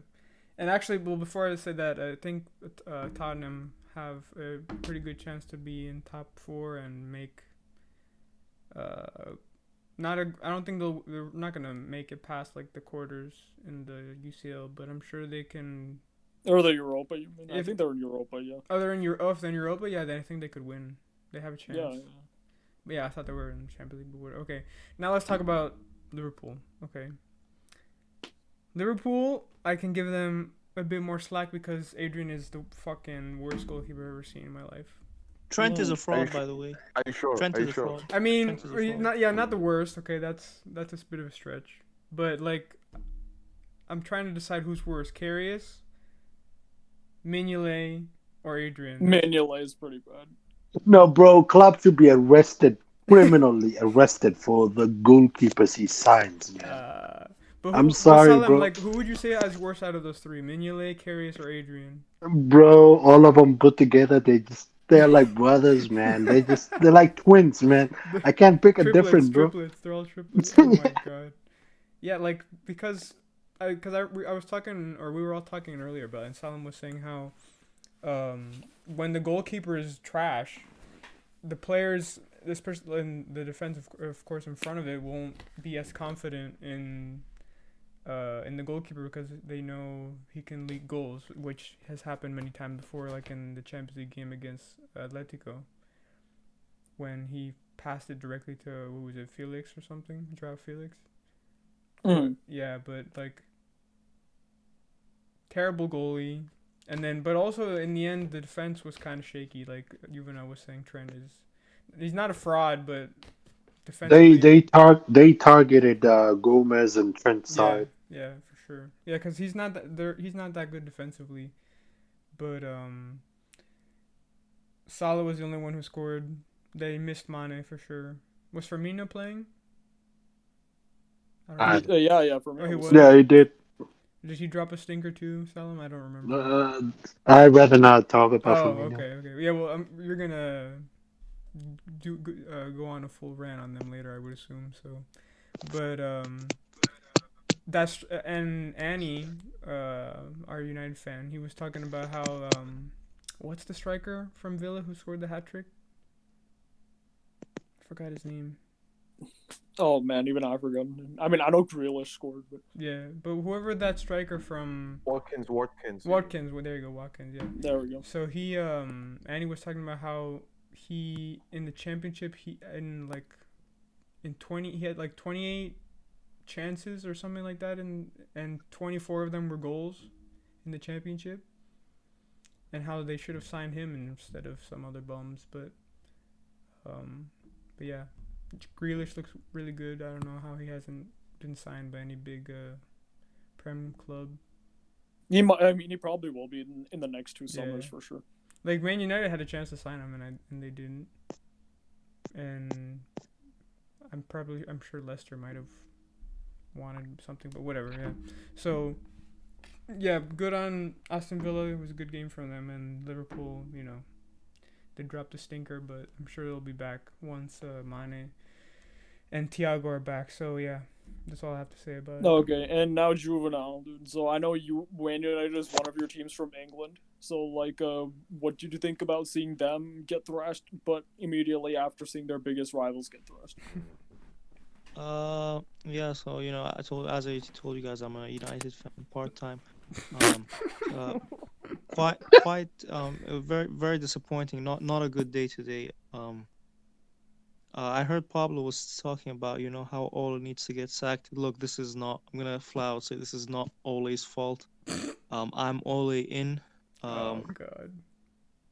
Really? Ole. Yes. No. I'll tell you why. Because people said the same thing about Mourinho when he was at United. They were like, "Oh, Mourinho out. Mourinho's the problem." Did And for Mourinho me- lost 6-1, by the way? Exactly. Won 2 trophies and at home especially. won 2 trophies. No, with but them anyway. here's the thing. Like, Ole needs more time. He needs to get. He's getting rid of these deadweight He players, got bro. pretty much two seasons, so I don't know how much time he needs now. What do you mean 2 seasons? Only 1 season, bro. He came midway through the what's it called 2018-19 season. Definitely. So he's only played 1 almost 2 season. seasons. No. And last season he finished 3rd place. Okay, he finished in Champions League spots. Okay. What happened against Sevilla, by the way? Bro, Sevilla won. They went on to win the Europa League, man. But So- like, from a managerial perspective, I mean, you can see many United fans was like, Bro, when it see, comes to see, this is substitution. why He made late this is why you substitution. can see he's gotten rid of Dalot, he's gotten rid of Pereira, and he's bringing in Cavani and Tez. Bro, I'm telling you, it's a process. These Just like United how we fans, got they just- rid of. Is that just like how we got rid of Lukaku, right? I bought a fridge. bro, Lukaku was dead weight, bro. I Lukaku bought a is- 80. I bought a $85 fridge. Oh my, bro, listen, I'll get to the $85 million, refrigerator. $80 million fridge, I'll- and a $55 million slide tackle oh my merchant, God. Bro, wait. and a left back who doesn't even know what position Bro, he's relax, man. We're gonna get to your team next, bro. Relax. Sit. How can you talk today? Relax. playing. Bro, Liverpool got smacked. We're not talking. Liverpool got smacked. Everybody knows it. That was a daylight smackdown, double slap, and everything. It's like no one needs to know about that. It's like I can go full rent on Liverpool, but the excuses for you to use Man United, man, an $80 million fridge. Who doesn't even know how to defend? No, And here's the thing. a left back who doesn't even know what he's doing. He doesn't even know. If you ask him where's your mother, he will tell you something you could completely don't even know what he's talking about. Can you clearly see it in the 3rd goal, the one Son scored? Do you know where he was at? He was standing in the middle of with his center back, blocking his center back. Yeah, And that's what I'm leave saying, it. bro. Like, you give Ole some time to fix this team, because as I told you, that's why he's bringing in his players. You need to realize at least like 70% of this team are still under this Mourinho mentality. So that's what That's what what's his name always trying to do. He's trying to bring his philosophy in. It takes time. People are so By the impatient way, these days in football. you went out. I mean, sorry to interrupt you again. But like Man United fans were screaming, "Oh, Eric Bailly should start. Eric Bailly should No, start." You no, know what happened bro. now? Bro. Eric Bailly is trash. I don't want to see this guy Oh, playing ever again. okay. Mm. Okay, Absolutely okay, okay. No, What? ridiculous. Why are you not discussing about the $80 million fridge? Wait, I'm going to get. Oh my god. Well, see, because initially it was by his mistake. Like, I'm sorry, but how can you play in the Premier League? You're a professional player. You get paid hundreds of thousands of pounds every week. How do you make such schoolboy passing mistakes like that? You can clearly see that I think it was Kane. I think it was Kane who was in the box. He was just outside the box. How on earth do you make a pass I think it was to Maguire. How can an experienced defender do such a thing? Bro, I'm sorry. Like Ole should bench him for the next month or 2 months. This is Didn't Man United fans ridiculous. claim that? Didn't Man United fans claim that like Maguire is like really world class on ball? Yeah, he's next to what was it? Ramos and Van Dijk and those defenders, upper tier one defenders that they put I him mean, in I their mean, they current. have a team for Bro, United fans he because just like guys, you have a few he had a poor game today, but like I'm Not not only going to poor try game, the other to game he was sugarcoat it. poor. He's look, man. He's an $80 million fridge who doesn't even know how to defend. I'm sorry. $80 You million guys, you dollar It, guys are fridge. too like Man United got conned by Leicester in the most fashionable, like a What a dub by daylight Leicester, man. scan. Man, they got scanned. Like, you guys are being too reactionary. Like this is just the what is it? The third game for United. This is the third game. I, Like I'm we saying, still have 35 games to go. all I in. Keep doing your work, Edward Wood. Keep, keep doing this No, amazing look, stuff. listen. Like I keep reiterating my points again. I'm not trying to defend Maguire, but like I don't know what he was doing when he was trying to when he tackled Shaw to the ground to give space for Spurs to score. I mean, I don't know why on earth he did that. But like I said, that's why he's bringing in his reinforcements. Tejas is coming very soon. I Wait, think wait, he's wait, going wait, to. wait, wait, you. Like, I have a question with regards to this, right? I Yeah. mean, United fans were screaming for left back, right, this season, like, in this transfer window. You guys were Yeah. linked with Reguilon and every like Alex Telles, something like that, right? Why Mm. didn't you Yeah. replace Shaw with that? Second question with regards to that. How come like Matic and Scott McTominay is the only holding midfielder who can shield Pogba? Pogba is like ass as well, not gonna lie. But like I mean, there are many upgrades in the market where you could have replaced the season as well to both of them. You guys are still relying on So Scott McTominay, Matic. so who is available right now in this one For example, to Thomas replace? Partey. Yep. Mm, I'm sorry, but like Man United is Mhm. just doing a Bro, window Everton, shopping. wait, wait, That's it. Everton. Or Wait, wait, actually, dude, you guys could have done what Bayern did and gotten they Braga could have before they gotten did that. Alan. They could have gotten Alan, that's the but thing. That's why Everton can replace Alan. I mean, they can get Alan. So why not United? I mean, I don't understand. Look, ultimately, I mean, don't you think so? It's Ole Gunnar Solskjaer who doesn't have that mindset or like understanding which kind of it's player should he Woodward. get. I'm telling you. See, Woodward is the problem. He He's the problem at United. did he really demanded some players? That's the question again. Okay, fine. It's Woodward to finalize, which players getting in or which players going out. I understand, but like, what kind of players he demanded? Like, we don't know ultimately, right? Or if we knows that, Come on, we can. guys. This guy relegated Cardiff, man. Let's be honest, bro. This guy is a Norwegian high school PE teacher, man. And the Man United hired him. So amazing that That's my Man thing. Like, United you is cannot doing. tell me that 2 years. Salim, sorry to interview. Yeah, I mean, it's about to be almost 2 years, right? So in next two Yes. years, I mean, you didn't do anything aside from making top three. First of all, like I just want to debunk a point of some of the United fans. Look, I'm not against United fans. To be honest, like I like Manchester United or Manchester City, like as a Manchester football clubs. So I have a kind of soft spot for both of them. But the question is, you guys said ultimately, right? Ole Gunnar Solskjaer, he beaten Pep Guardiola twice, thrice in the leagues, in the FA Cups, or whatever, right? Okay. How can you can claim that Ole Gunnar Solskjaer is a better manager than Pep Guardiola, where you can see in the bigger picture who's better manager? Because whoever challenges for some trophies, for titles, it's not like okay, once in a blue moon you beat the big guy and you immediately your manager becomes the best manager. No, that's how it doesn't work. Because managers work upon based on consistency and can they challenge for title.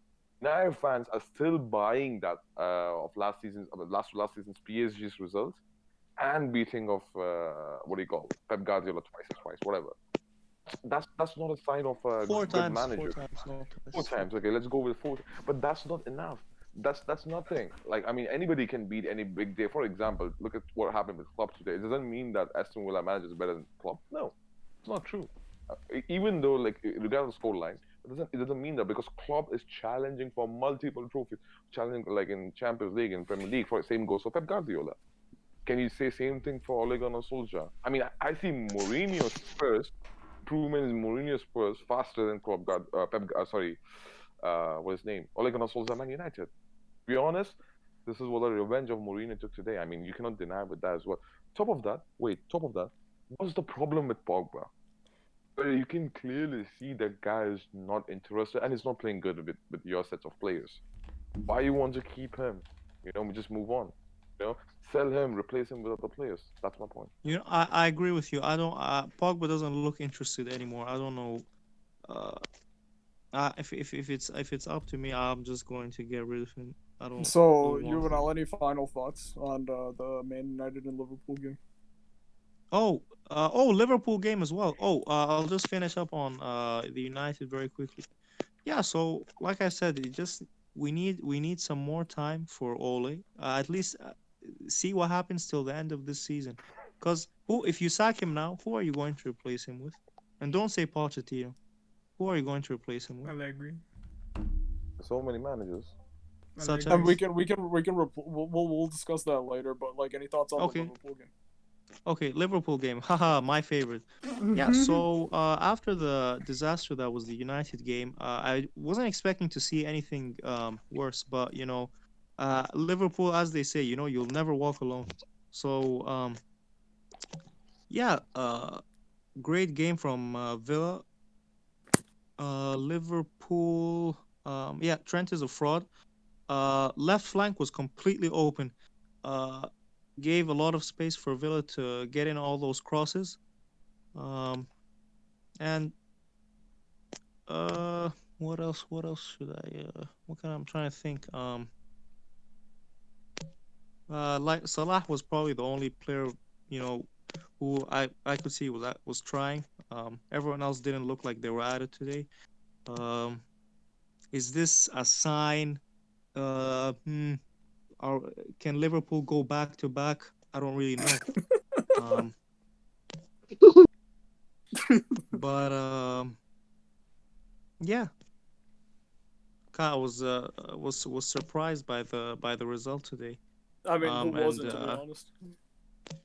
but they great for Villa. They're unbeaten so far in the league. Three out of three. Gives them Um, confidence. Gives them confidence. Exactly. So yeah. So anyone else have something to say? Yeah, like any other final thoughts before I speak, and then we'll open up the floor for more in-depth analysis by the rest of the panel. Go ahead. I went all All in. right, so yeah. So just a couple things from me, like before, like I mean, and Don't forget PM. when I open it up, dude, I want you guys to just say anything. I mean, like anything. If you want to slander anybody, just talk absolute nonsense. Because I mean, there's nothing like that sensible tactically that we can go into the game, dude. It's more Yeah. like I mean, these games were just kind of crazy. So. I mean, and it's fine to be a little bit crazy on the podcast if you guys want to like just unravel your minds, sort of, just so Like Alex so to Jones. speak, on here. So, just a couple things from me before like we move on. Number one, like I mean, I'm sure we'll talk a lot about Liverpool's defense, and I'm not really going to talk about their defense because other people on here will, and they'll go into depth about that.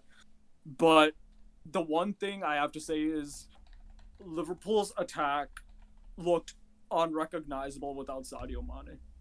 Unrecognizable. Like Salah, like we had a discussion recently, like off air about Mane and Salah, right? And Salah still was really good and did his things. His second goal was actually very, very nice, and you could see like how efficient this guy is, like regardless. And Salah, you could say, is more important to the system because of his ability to score goals. Salah can also look better from a statistical standpoint because he's better at stat padding. He can rack up those assists. He can get those goals, especially in crucial games and in games that are not so crucial against smaller teams, but are just as important when it comes to winning these league titles. Week in, week out, and putting those numbers up. He can look better than Mane, but what Mane does is very difficult to quantify.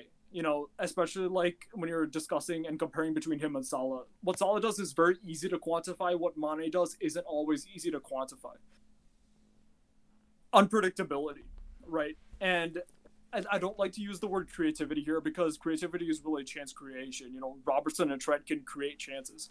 What I like to say with respect to Mane is imagination, because Mane is a very unpredictable player. He adds a lot of dynamism to Liverpool, and to gauge what kind of a player Mane is, you can't simply just read a stat sheet. You actually have to like watch him very closely, and if you watch him very closely, you can see how important he is to this Liverpool attack, because Jota today was not giving even a semblance of like what Mane offers to Liverpool.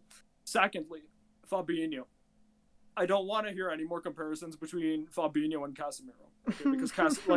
Because since the second half of last season, like 18-19, Fabinho was like phenomenal and integral to why Liverpool won the Champions League. But since the second half of last season and even today, I've never seen Casemiro drop like these kind of awful performances. Yeah, he was pretty bad against City. Against Ajax, he was terrible. But the way Fabinho played today and in the 4-0 loss to Man City, it's just, woefully bad. Henderson.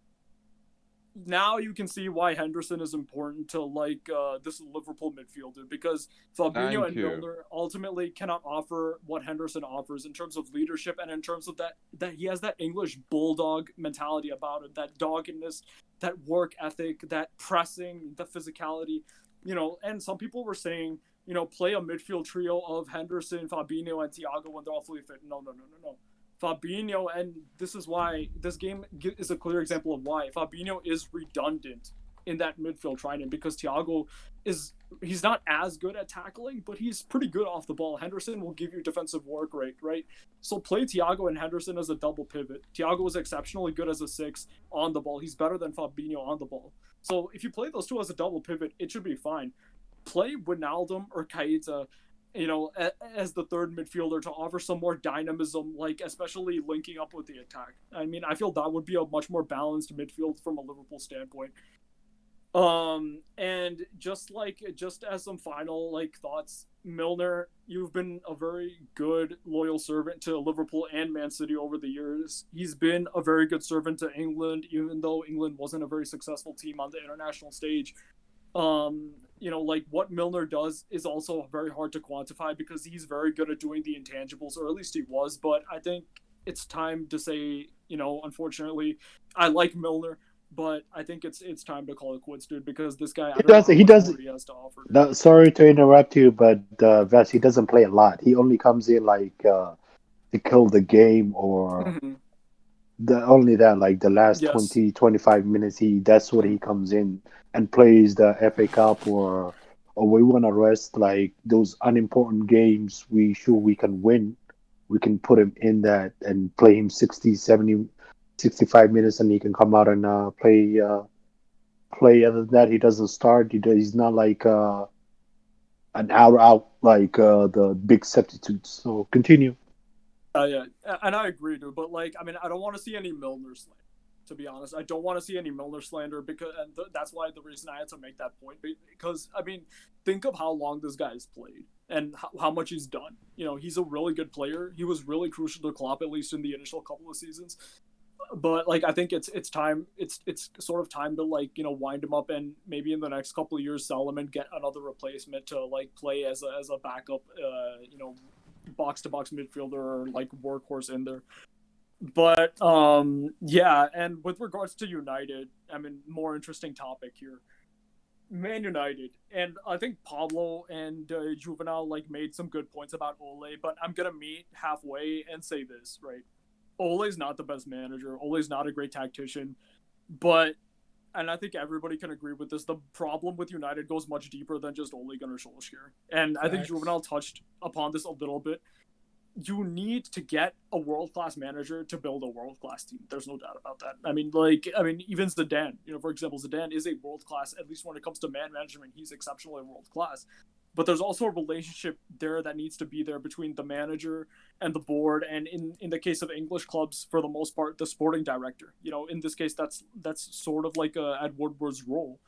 Ed Woodward isn't really doing a good job. And I think Ed Woodward is more of an issue because he's the guy commanding the operations within the club and within the team, and has a much more influence in that, medium than the Glazers themselves do. And Woodward is the one that oversees many of the operations with the coaches and the players. So the number one guy who has to go is actually Woodward. And then you can think of getting Solskjaer.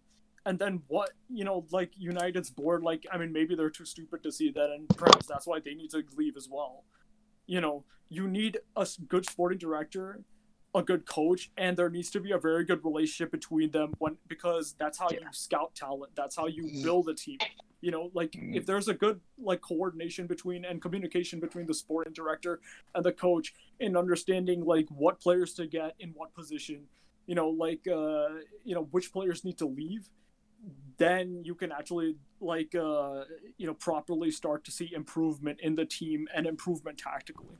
Because right now there's not enough there's no organization whatsoever when it comes to Man United. There's they have 3 AMs. I mean, Pablo, you said maybe United should have gone for Grealish. I don't think they should have gone for Grealish, dude, because you already have Pogba, Bruno Fernandes, and Van de Beek there. They're all AMs. I mean, naturally. So Grealish would just be another supplement to that.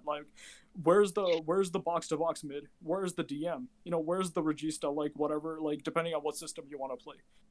This team is far from complete, and you're seeing the issue. And here's the hypocrisy. Okay, here's the ultimate hypocrisy. What Ole Gunnar Solskjaer is doing here tactically is not that much different from what Mourinho did tactically.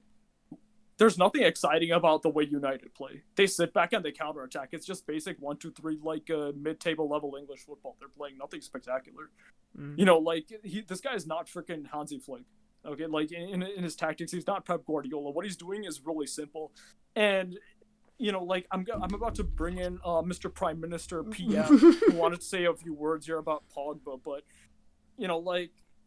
Pogba, I mean, what's up, man? You're not doing anything different here than what you did under Jose Mourinho ultimately, right? How is Ole using him to a better? In fact, Pogba's numbers, if you look from a statistic standpoint, were much better under Mourinho's than they were under Ole. Is this what you wanted? I mean, caption this performance, please. So, now the floor is open, so I'll start with Ahmed, and then Pak, and then Muta and Salim, give us your thoughts on these crazy games. So, Ahmed, go on. So, I was sitting there playing Mario 64, just having fun, having a good time. And all I hear is United getting castrated on national TV. And I tune in and I see it was terrible. I don't know how to describe it. Besides just terrible, underwhelming, disastrous, shitty, garbage. I don't know what more better adjective or there is to describe what United was. And I heard you talking about the sporting director and Woodward, but the problem with some of these English clubs, it's kind of with Arsenal too. The owners, it's not like Barcelona where at least in a few months Bartomeu's probably gonna get elected out. There's gonna be a new president. As far as I know, there's no way that people can just decide to remove the board. The only way is if there's a massive boycott economically, which I don't see that really happening to a club like United. They're such a big brand. So I want to hear your ideas, Vas, because I don't see how you mean. The only way I can see is working with the current board, because you can't just remove you can remove Woodward, yeah, you can get them to replace him, but I don't know how you want the Glazers out or whatever that you're describing.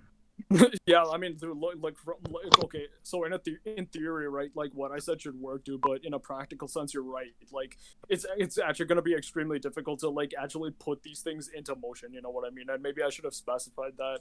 So Mhm. apologies from my part, but actually putting that plan into action and getting rid of all these people is going to be really difficult, dude, because Yep. I don't think the Glazers want Woodward out. I don't think the Glazers know how to manage a club. I don't think the Glazers want to relinquish their hold on Manchester United. So like I mean, they're just gonna keep sacking managers, and this vicious cycle is just gonna continue. at In at my the end, opinion. it's I mean, it's a business. It's gonna go one of two ways. Like you said, the cycle is gonna continue, or eventually they'll hit gold with one manager, and it'll just work out for United.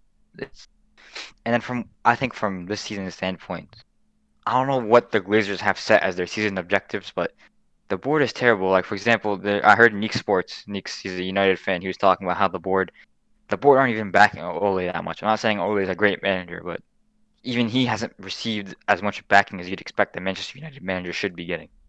You know what I mean?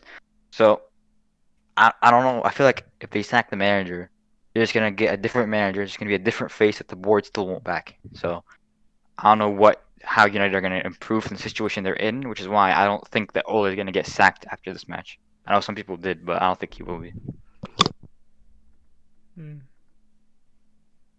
Are those your final thoughts? Yeah, I don't want to keep talking All about right. United. They're Yeah, shit. yeah. All right. Yeah. Well, let's move on. So, introducing PM.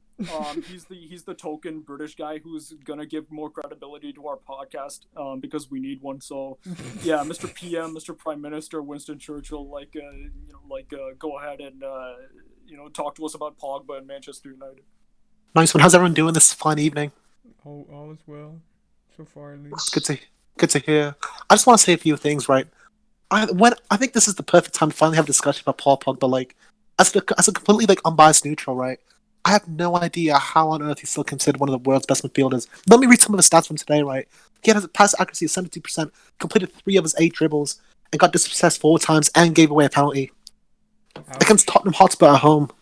So I just want to have a conversation about how can he still be considered one of the top 5 midfielders in the world? Like, the floor is open, by the way, if anyone wants to answer. Yeah. Well, anyone can jump in. I specifically said Pogba in the last 2 years. I mean, for the time Mourinho left until now, he's done. He's over, and I think he made the biggest blunder, biggest mistake in his life coming back to that hellhole he left. Not only that, son, like, what's it called? But can I respond to that? No. It's not. Can I He's not the respond top. There's no way. There's no way you can call him the top 5. He's done. He's not out of it. But in terms of accomplishment, if we say the overall now he's not the top 5. But if people people need to specify when they say he's top 5. Do you mean overall? You could say overall from the time he played now, not overall like the whole 2010 until now. Overall, the time he played, you could say, okay, that time he was the top 5. I can understand that.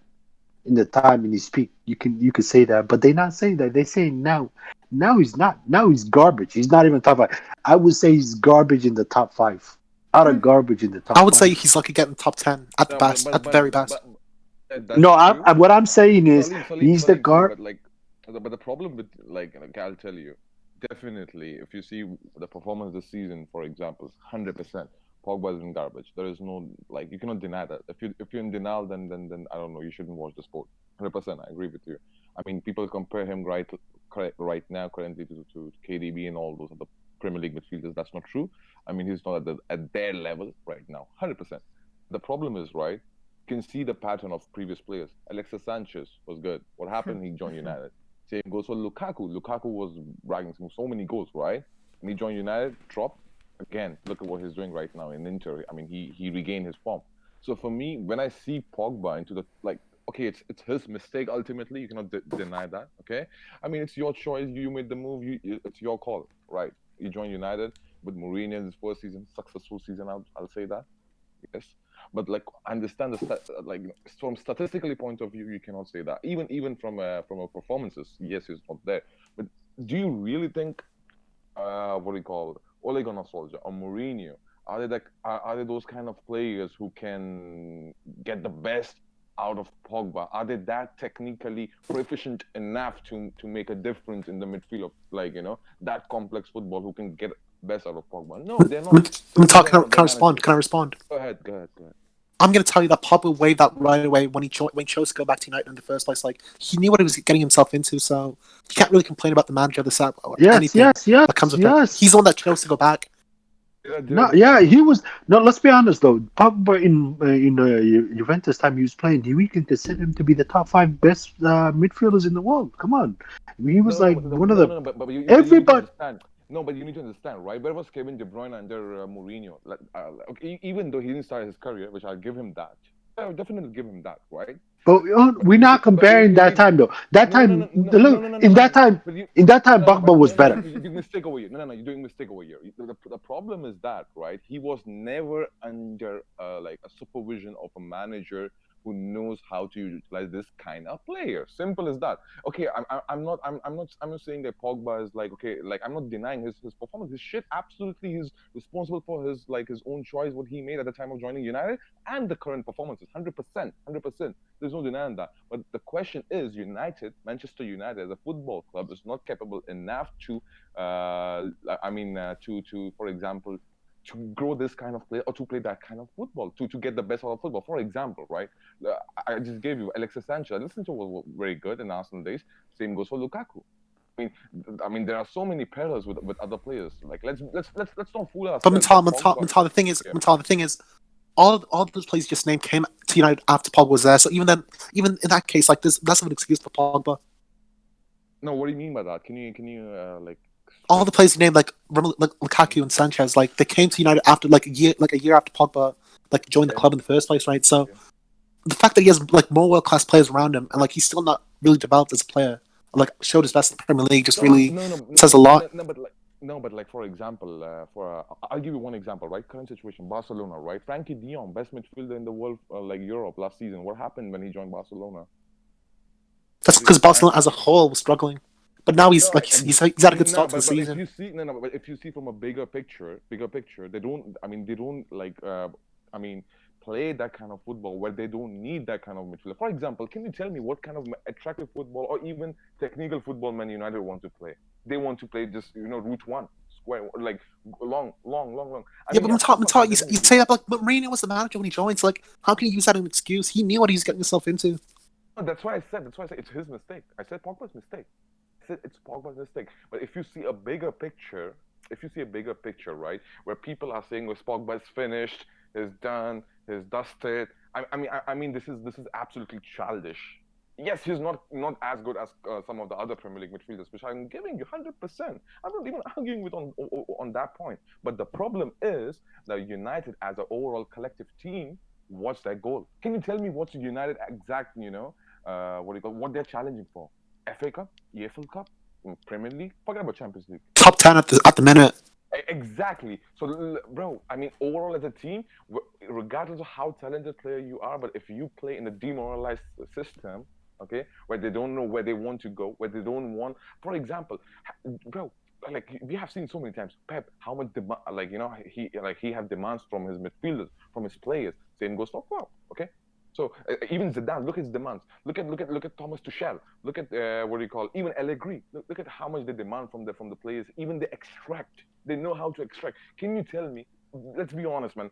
This guy right now, the current manager, his name Ole Gunnar Solskjaer, can extract the best out of Pogba. Does he even know how to play this He played under Mourinho for 3 years, three and a bit years, right? And Mourinho's often classed like one of the best managers in the world. So you tell me one of the best managers in the world can get the best out of Pogba? To be honest, he did in the first season. First season was successful. I'm not gonna lie. First season is like, they won Europa and what they won. Yeah, but it's been downhill since. It's been 3 years. No. I'm saying, of course, but let's not fool ourselves. Mourinho's second and third season. Do you really believe that Mourinho was at the world class level? Okay, right now. Look. Mourinho came back, but he might bounce back. He might become again a top player, top manager. But we know that Mourinho's right football as well. Let's not fool ourselves. Like Mourinho has never ever spoiled the world class midfielders. Look at his problem with Kaká. Okay, when Kaká came back from injury, he was gone at the time of Real Madrid. So I can give you examples of Mourinho as well. But the problem is, I'm saying to you, Pogba has to blame himself. Again, I'm repeating, okay? He's at fault by joining United first. Secondly, he's at fault by not performing, not giving his best. Okay, and currently he's not even top 5 midfielders in Premier League. Forget about Actually, that. Not no. even top 5. Forget the what. So I can name Pack, 10 midfielders off the top of my head that are better right Yeah, that's now. what so I'm saying. Pack, No, yeah, but Pack. That's what I'm saying. Pogba currently right now is not even top 5 Premier League midfielder in Premier League. Forget about world. I'm saying, okay, or All right, Europe. let other men speak. What I want is that Pogba, you have to leave, man. This toxic environment now. All right, If you're gonna move on from this toxic club, then it's up to you. Then you, I mean, 100% you're responsible for that. Yeah. yeah, definitely, yeah. So let VP Chief Memes talk. Like, go ahead. so Pack, as the resident Pogba expert now for whatever reason, what do you think is the problem? Because obviously I don't think we can't really dispute the fact that he's a talented player. I mean, we saw him for France at the World Cup. So what do you think now in 2020 is the situation with Pogba? Like, what is your diagnosis on what he should do to revive his career? My diagnosis is that I think he needs to move to a top team that'll support him more than a team that needs him more than he needs them. If that makes sense, right? So players that will surround him and bring the best out of him instead of United where So what he's type of counted teams? on. Like Juve, for example. That would work because the league's a bit slow paced and probably doesn't have as much pace as he used to. He's nowhere near as dynamic as he used to be in his younger days. So I think Madrid will work as well with the way they. So let's just name a few. But yeah, obviously at the minute he's not one of the top midfielders in the world. You could work as well. I mean, why not? Paris could work out, but who's going to take out of that midfield? Because they have Marquinhos, Verratti, and they're both better than him. Paredes benching easy. Good shout, actually. Yeah. So, that's my take on Pogba. Yeah, and one more thing with regards to United, I want to criticize them. Right? How dumb look at this manager is. Let's not behave as if Ole Gunnar Solskjaer is not the fault. When your team lost 6-1, it's manager first. Okay, it's regardless of play. What kind of instruction you were giving, right, bro? I know it's Martial. At the same time, you can say the same thing about Sir Alex. He lost 6-1 as well. No, definitely. I'm coming there, but I don't have to, go off topic and mention Sir Alex Ferguson over there. But right now, I'm to mention this guy. I mean, what's his name? Ole Gunnar Solskjaer. Okay, your striker was red carded. Striker, not defender, or not even DM or midfielder. Okay, so you can pretty much take a step back, defend the league. Sorry, not defend. Limit the damages. Play the way that you played. Most of the season last season. Most of the games you played last season. Park the bus, counter attack. Try to look for the break. What you did is absolutely shambolic, bro. I don't understand. How come a manager where they hyped Ole Gunnar Solskjaer who cannot instruct his defense to shield? Let's be honest. Salim is right over here. Where is that guy? $80 million fridge, right? Whatever his name is. 87 million pounds. Harry Maguire. 87 million pounds. You know what's hilarious? We've been better off if he was in jail today than playing on the pitch. It says a lot. And I mean, anyways, let's. But the thing is, what, right? With regards to him, I mean, Harry Maguire. I'm sorry, man. That guy is the worst player right now in United. I mean, do you see his defending for the first goal? Absolutely shambolic. Yeah. Bro, how can you stop Luke Shaw? I mean, I don't want to repeat the points again because of what Pablo mentioned over there. But oh my God, that's shambolic defending, man. I'm sorry, man. And to be honest, the blame first goes to the manager, because you're the one to instrument in the halftime. Okay, you're 4-1 down. Let's take a seat back. Let's park the bus. Let's accept that. Okay, we lost, but try to limit the damages. But what he did. Oh my God, bro! For me personally, either you do one thing, you park the bus, or you go ultra attack. He didn't do anything. He was stuck in between. What he was trying to do? I mean, for the defending for Manchester United, I mean, you see at times their midfield and their attack, they'll have good games, every now and then. Think back to the Europa League run. Think back to late Premier League season last season. Bruno Fernandes, I think single-handedly saved Ole's job last season, but. Even beyond that, United's midfield and attack has these occasional games where they play well, and games where they even play really well sometimes, like against Manchester City on certain occasions. But you look at their defense, and their defense is just a ticking time bomb. And I'm Brown, I know a lot about bombs.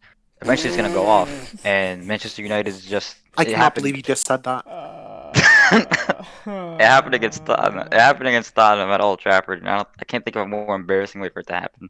Yep. And I think it's gonna keep happening. Because what they To be conceded fair, three it's not the was it first time they Crystal lost 6-1 at Palace. home. How many Yeah, did Crystal Palace score? Palace scored 3. Yeah, they conceded 3 to fucking Crystal Palace. Uh, They're gonna keep like I can't remember the name of the other team, but they're gonna keep conceding goals. I think that's Yeah, just they a conceded 2 to realistic Brighton, pattern. away at Brighton as well. And like they only won because of a 100-minute penalty after the final whistle blew. So And I call it infinity minute penalty, bro. They got that was I don't know about that getting a I mean, it penalty makes after sense the because game ended. they have infinite luck. But yeah, go on. Sorry, man. That fridge. They're That just putting all the fridge. money from their transfer budget into bribing VAR, bro. It's clear. By the way, like it's a more like conversational thingy. What do you think about what do you think about which is the best goal in Man United fixture?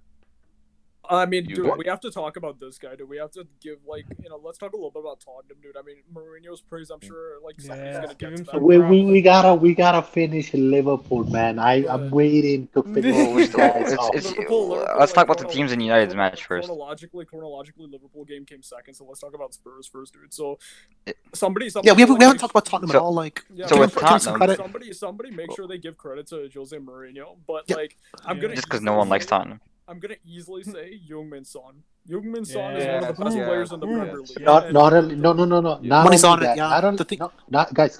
Listen. Not only that.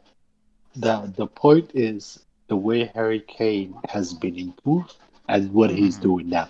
He's Yes. playing. Distribution, He's his playing that. distribution. He's not just a goal scorer anymore. He's Like, he's not just playing about goal that scoring. He's playing that Benzema false nine Oh, role. respect Benzema, bro. Respect Benzema, bro. Too No, early. no, Too no, no. early. I'm not comparing them. I'm not comparing. I'm just saying the role, the assist, The link the up drop, the link up play. Yeah. He's playing that role like crazy. I mean, you gotta give Mourinho credit. And a lot of people laughed at me. I said they're finishing top 4. People laughed at me when I said that. They're definitely with the shout. And like to relate back to Harry Kane, like obviously like Son's a different player to Ronaldo. Like yeah, you're right in the sense of like the way Kane's playing, like the start of the season. Like him and Son have already had so many like link up like goals and assists. Like the one at Southampton away. Well, like I think they combined for 3 was brilliant. So And By also, the way, the best goal for me, right? I just want to mention this is really important. You saw the Son's fourth goal. I mean, second Yep, goal. yep, yep. Oh, yeah, That the near one was post the one. best one. That one was the best one for me too. Bro, you know what's the beauty about that goal is? Beauty is that he moved off ball movement was so silent and so sexy. Like in a sense, the defender even didn't realize that Son actually moved. I know it's Man United defenders. I know. Look, bro, he moved bro, in front of the first post, in front of defenders, center backs. De Gea was yelling you- at him. Yeah. De Gea was you yelling at him. you guys are ignoring one. Yeah. You guys are ignoring and another one Can- more. like another thing I wanted to Can mention we- right was like sorry, I continue. I was gonna mention. You guys ignore one more player, man. In Dublin, man. What a goal! Not that. The way he has been. You know how like the season started, he wasn't all good and all that, and there were people saying him and Mourinho have fallen out. And look at now. Look at it now. Like Yeah, exactly. Yeah, I was just gonna say about Son, right? Like nobody talks like everyone's talking about how Greenwood's 2 foot, right? But no one ever talks about how like 2 foot Son is like right foot or left foot. It doesn't matter. Like he can score with either foot, and it's really like it goes under the radar. But like he's really talented in that sense. I'm about to say he's the third best winger in the league after the 2 Mane and Salah. To be fair, like he plays like centrally a lot more these days. But yeah, you're right. He's not the third best though. Like Raheem still has that role. Yep. Can I be honest over here? I think so. Son is the best goal scorer in Premier League at least You're right a now. goal scorer? No, I don't think so. Like player plus goal scorer, like his ability Oh, okay. and with goal scoring talent. I think so. Like it's not like for example Salah. Salah is like different when I mean compared to Son. It's like he's really good on the ball and his movement and his finishing. I mean, I think so. In the final third, Son is like will be asset for any big teams if they sign. How about in the future. Mane? Mane is better player, 100%. Not that of like a better goal scorer than Son, I believe. Yeah. I mean, he scored 22 goals in the 97 points season. No, Mane is good, but I'm talking about right now. If you see the Son, the way he plays, I mean, I think so. He's better than Mane. Yeah. I think Mane right is now in the better in league. the air, dude. Like the header he scored against Chelsea. I think he has more Mane is brains. insane. No, Mane is insane player. Like he's a better player than Son easily, man. That's not an argument. But I mean, like if you see goal scoring, finishing, and creating and movement, I mean that guy's like I think so is the best for me player goal scorer. I'd say that too. Used for Son. For example, Sterling. Sterling used to be the really good player, you know, when he joined Man City, to be honest, and he used to score many goals like that, you know. So Sterling used to be like that, but now he's like more of a goal scorer, Sterling. So Yeah, I I think think the, Son took that role. so. You guys think Spurs will finish top 4? Yeah, I'm pretty sure they. Yes, I Stars are do think aligning, yeah. my friend. Stars are Yeah, aligning. I Like do And think they will. and I think they might win the Europa League. Yeah, they can. because Mourinho. I mean, if he wins first trophy for Spurs as a Europa League, which is a European trophy ultimately, which Arsenal doesn't have that.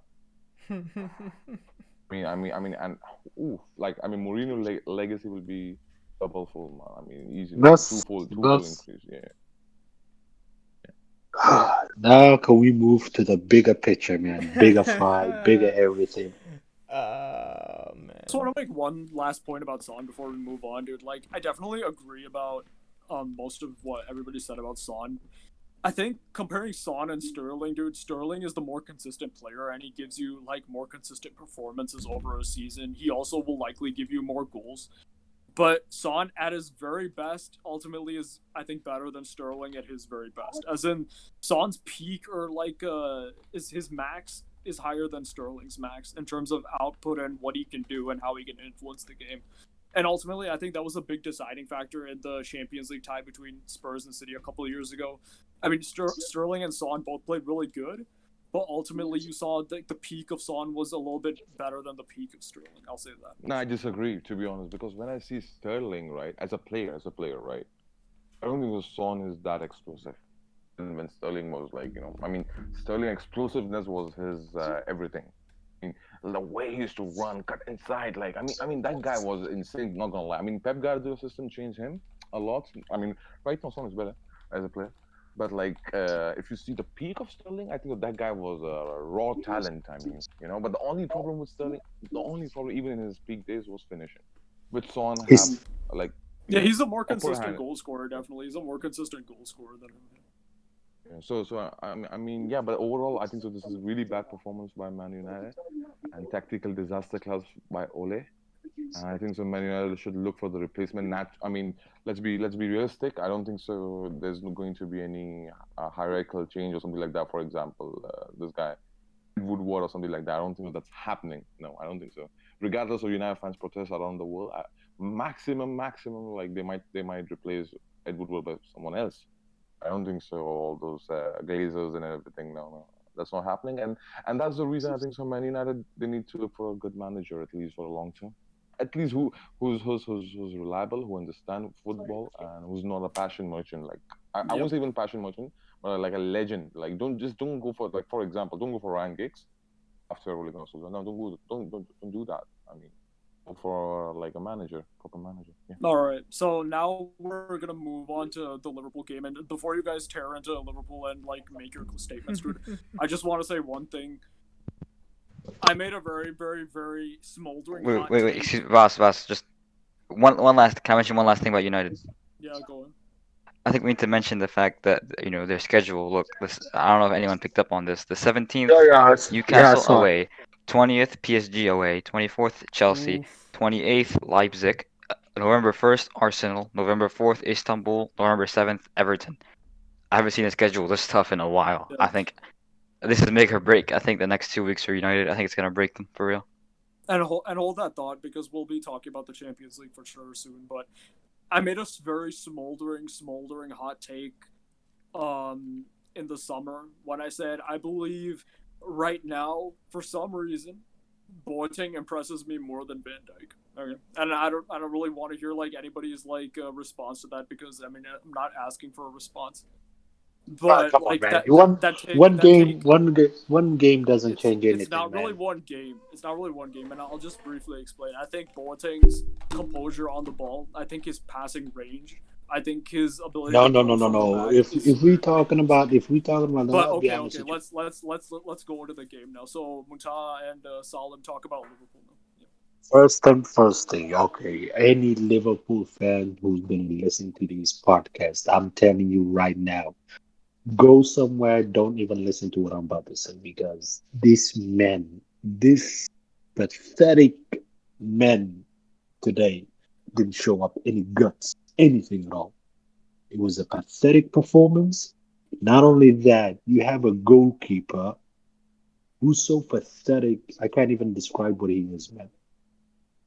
Literally, like this goalkeeper is the worst goalkeeper we had, and Klopp is a criminal for always getting these kind of goalkeepers. So I really don't understand why he does this. Why are you giving up the ball? Why just kick it out? Why just kick it out? Take it to someplace else. Kick it out. Give it to another person. Why you wanna Yeah, especially for the first goal, dude. I think Adrian was like really, really poor. Honestly, I'm not not gonna lie. not only that, not only that, Firmino, how many freaking chances are you going to miss? How many chances will Salah give you and continue to miss? How many? You know, I don't know, man. I'm really like I don't want to speak about it. I don't want to speak because if I speak, I will be in trouble against Firmino. So I'm not gonna speak about it. But that goalkeeper, Adrian, cannot play against Everton because if he plays, Liverpool are eating 4 goals. Goals are coming. Yep. It doesn't give confidence to Van Dijk. It doesn't give confidence to Matip or Fabinho, who's gonna play center back. And I don't even want to talk about Gomez. Gomez has been shit since Thank the you. Yeah. restart. Thank you. Since the restart. Since the restart, he's been shit, garbage. So I don't want to even talk about it. I don't really want to like the only players, 2 players who can hold their heads up high and leave the field are Robertson and Salah. That's it, bro. Yeah. Yeah. Salah tried his best, man. He tried. He created chances. He created everything. He tried to score. Even those 2 chances that came in, he knew he had to finish it, and he finished it. He didn't give he didn't give the defenders any room. Bro, Klopp, I love you, man. But you do everything good. You really are like my manager. But seriously, man, seriously, stop fucking playing highlight, man. What the fuck are you playing highlight for? Bro, this is not 2018, 2020, man. This is not that year. This is not 2 years ago. This is done. People are gonna figure out the highlight. Bayern got smoked playing highline. They got smoked almost today playing highline. Yeah. Stop fucking playing the highline. Don't, bro. I'm done, man. I'm done. Okay, I'm done. so I'm done. just one last thought on Adrian before like Muta and Pablo, you can speak. Like okay, here's the Bro, thing with please Karius. don't mention his garbage name, bro. I don't want to hear This the name. garbage name. Don't mention. All right.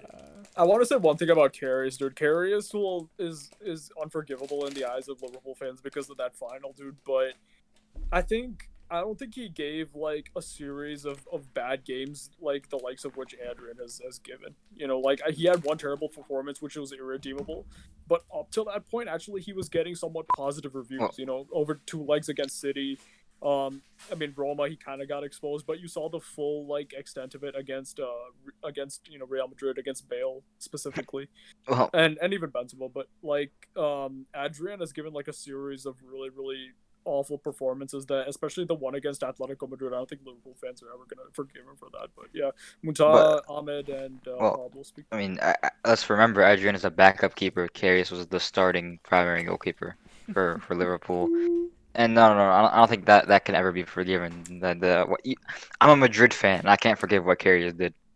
It hurts to watch, honestly. Like I can't like I can't imagine what Liverpool fans do when they see Karius. I think when they watch replays of that.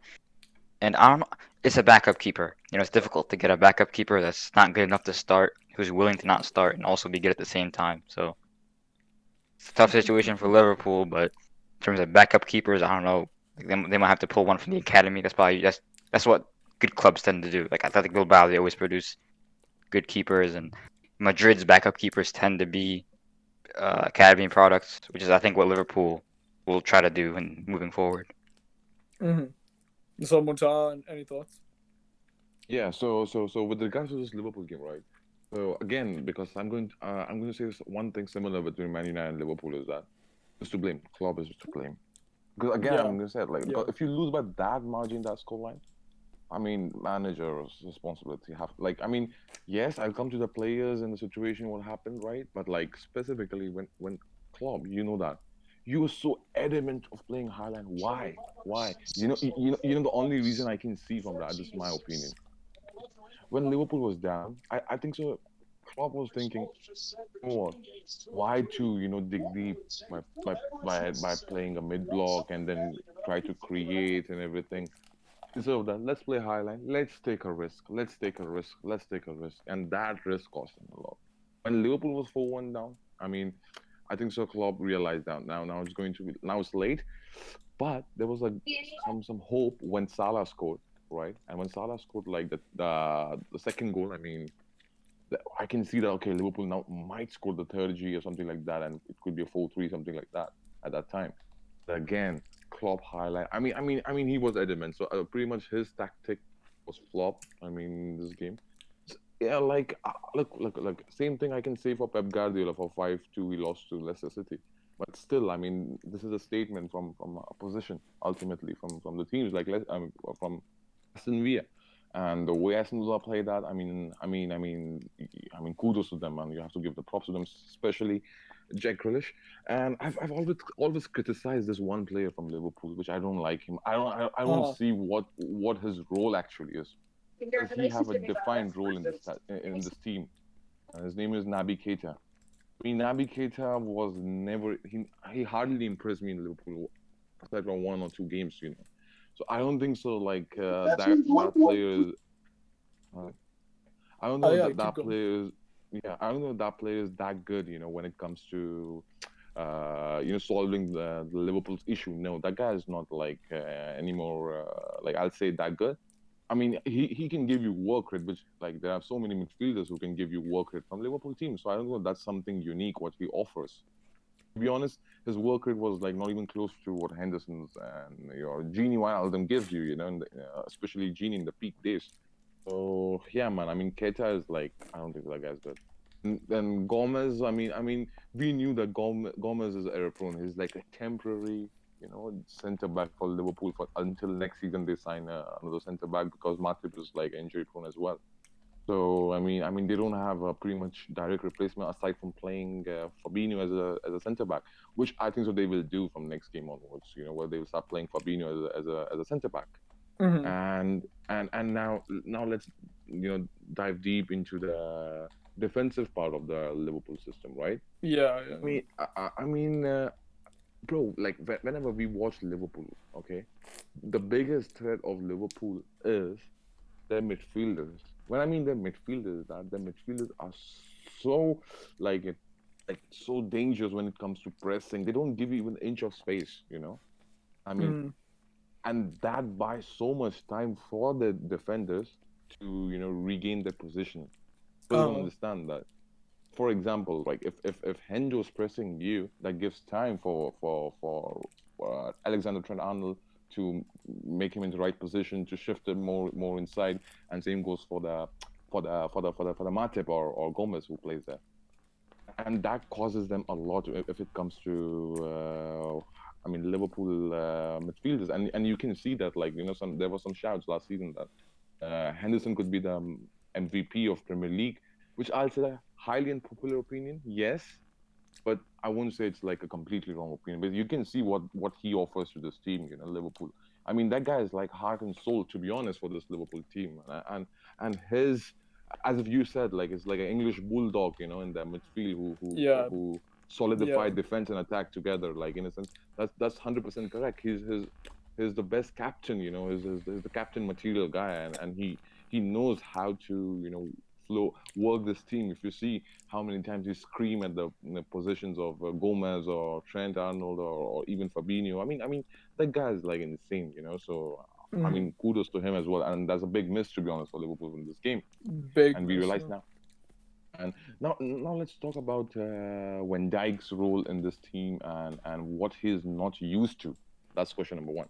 So what Van Dijk is not used to, I believe Van Dijk is not used. He's not that player who have aggressive behavior. His world class defender Yeah, easily. yeah. He's world class defender easily, top three, top two in the world easily. There's not even an argument with that. But he's not the guy who will commit the challenge. The problem is that, right? I think so. Taking this thing in a good way, because actually this is a good way. You know, Liverpool midfield is two number eights, which is Wijnaldum and Henderson. They have complemented so much to the defense that in a sense, it's they makes job easier for Van Dijk and Gomez. You need to understand that well. When they make job easier, like they were still in the comfort zone, because I mean, when was the last time Liverpool played actually a season with the high line? I think that was 17-18, if I'm not wrong. And that was a season where you can see Liverpool conceded lots of goals. I know it was without Van Dijk as well, but with Van Dijk as well, they conceded many goals in that season. So you can see the high line is like a really dangerous tactic. But I don't think Van Dijk is that player where you need to risk. I mean, you need to play Van Dijk in his strongest position, strongest tactic, Yep. sorry, tactical setup. And the best tactical setup for Van Dijk is like how you play mid block. Your plan B was working so good last season, so good. I mean, I understand why, because that's the reason I said it's Klopp's mistake ultimately. Look, man, the thing is, what you can blame goalkeepers who made the errors and everything. 100%. Adrian was like crap. I mean, there's not even like I'm pretty much short of words, to describe how good was Adrian. So definitely, Adrian was at the fault. But you see that like against Leeds United, Alisson was in the goal, right? What happened? Highline.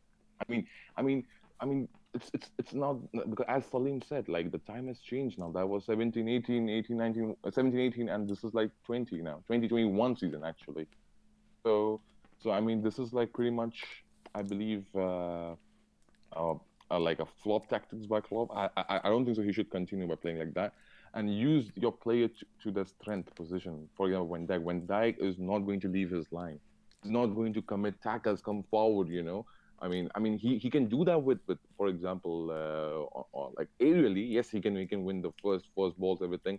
That's his strength. But don't use him where he's not good at. That's my point. Because the player who's good at that is Matip. You cannot get the Mhm. Matip and a Spot on. new defender.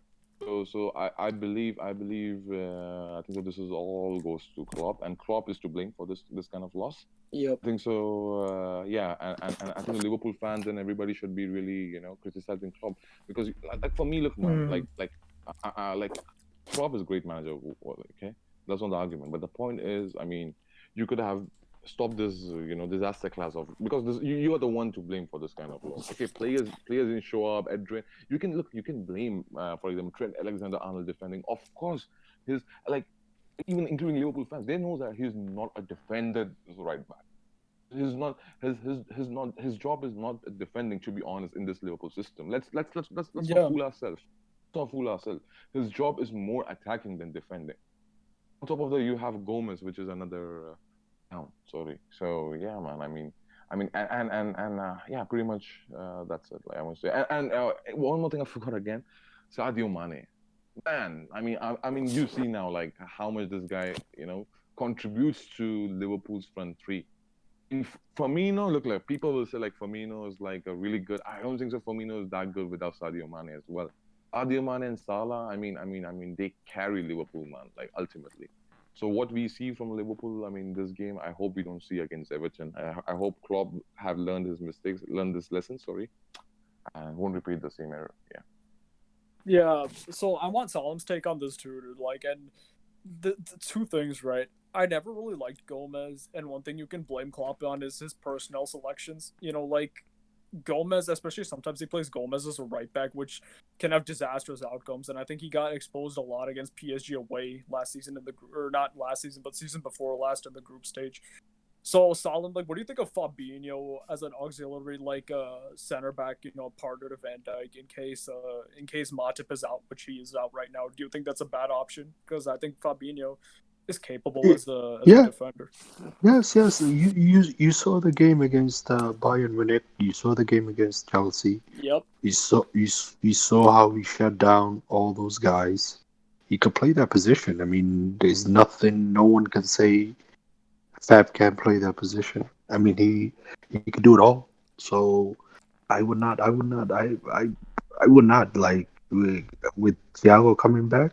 Yes, play Fab, play Fabinho at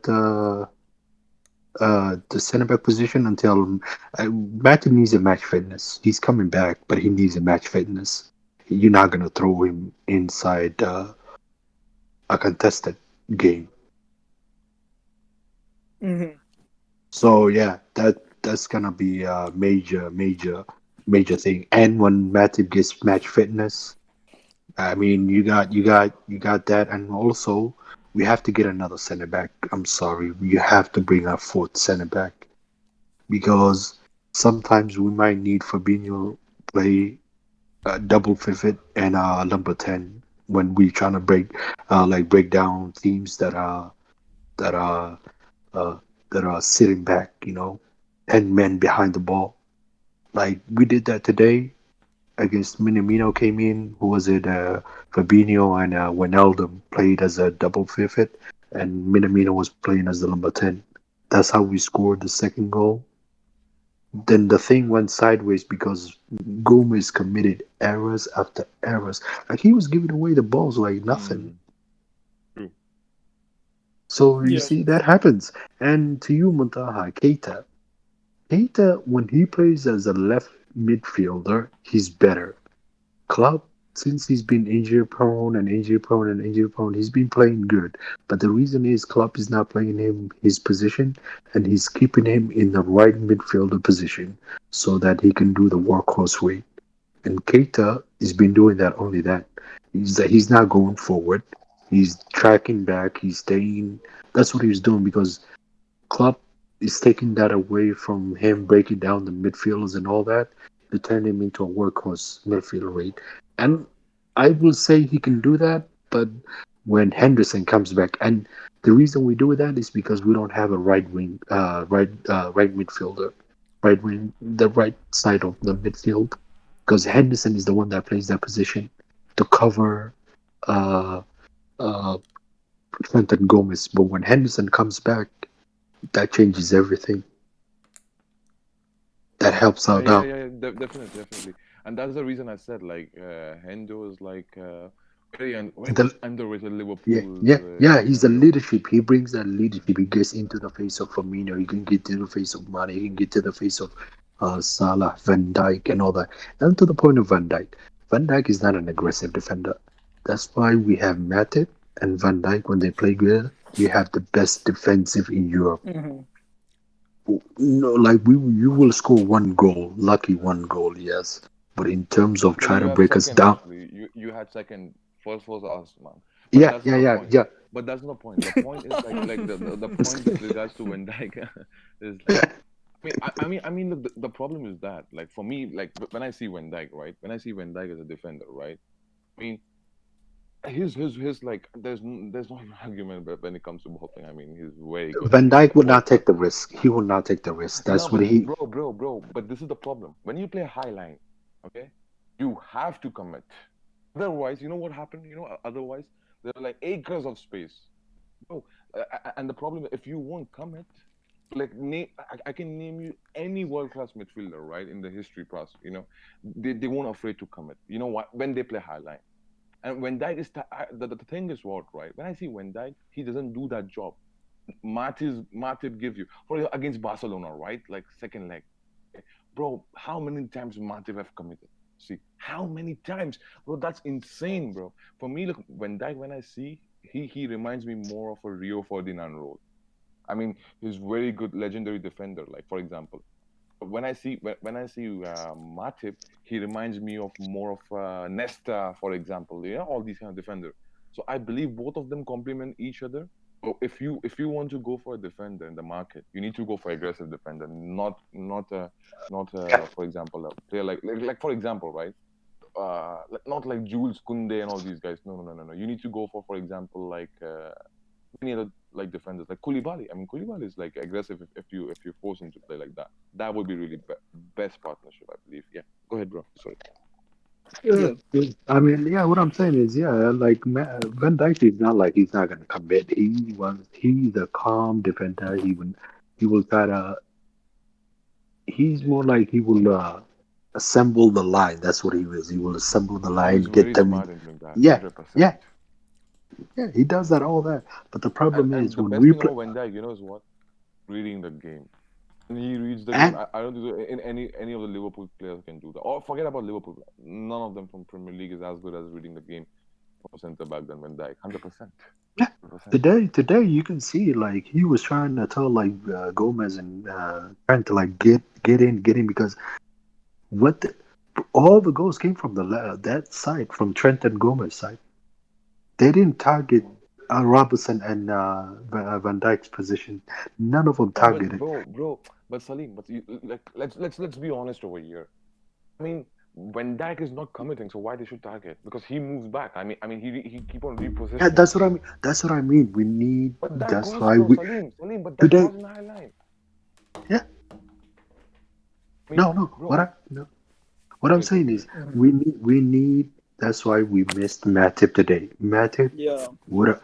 Matip and I'm not gonna lie, and man. and Matip is and my Man personally favorite player from Liverpool, man. He's and one of my Mane favorites. Yeah. because even Yep. though Salah Yep. even though Salah created those chances, Salah created those chances for Mane, he would have been scored because Salah can create. He created two clear cut chances for Firmino. None of them none of them went in. Like Firmino Firmino missed like one of them. Like what are you doing? Take the shot. Go Yeah. away. Bro, Firmino was ass, man. Not gonna lie. I mean, he missed. Bro, that's why I said, like, you know, Firmino without Salah and Mane is like, like he lost his brain. He lost his Yeah. brain. No, no, no. Yeah. Jota, no, Jota did his thing, but the problem is Jota is like from the bench.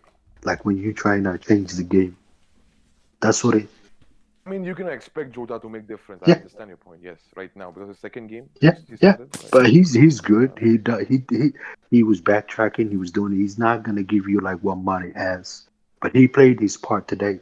I would not say he was bad or good. I would just say he was in the middle.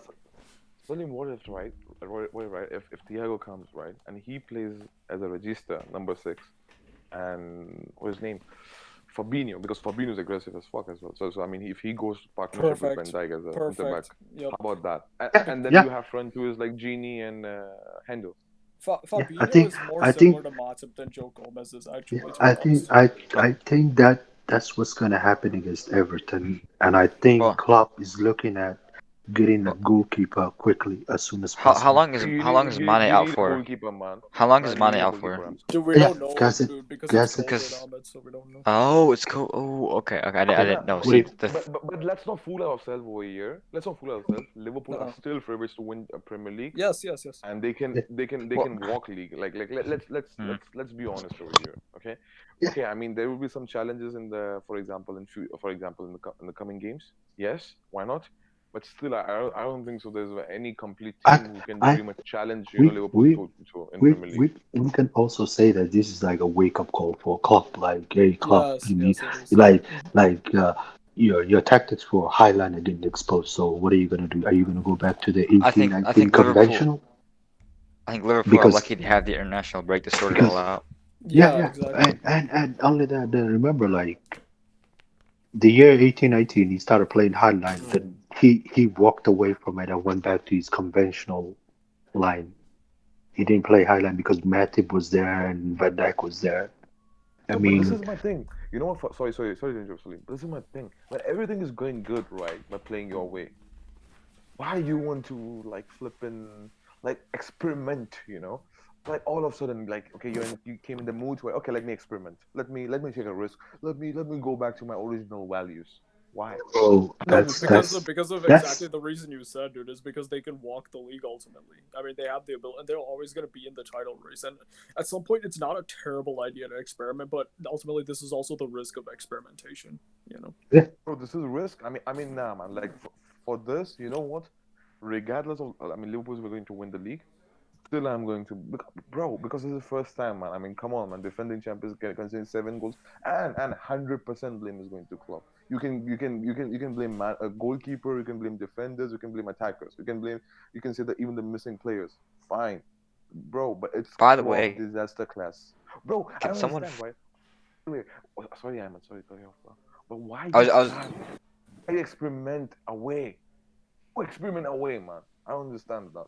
Like, oh my god, they do that, man.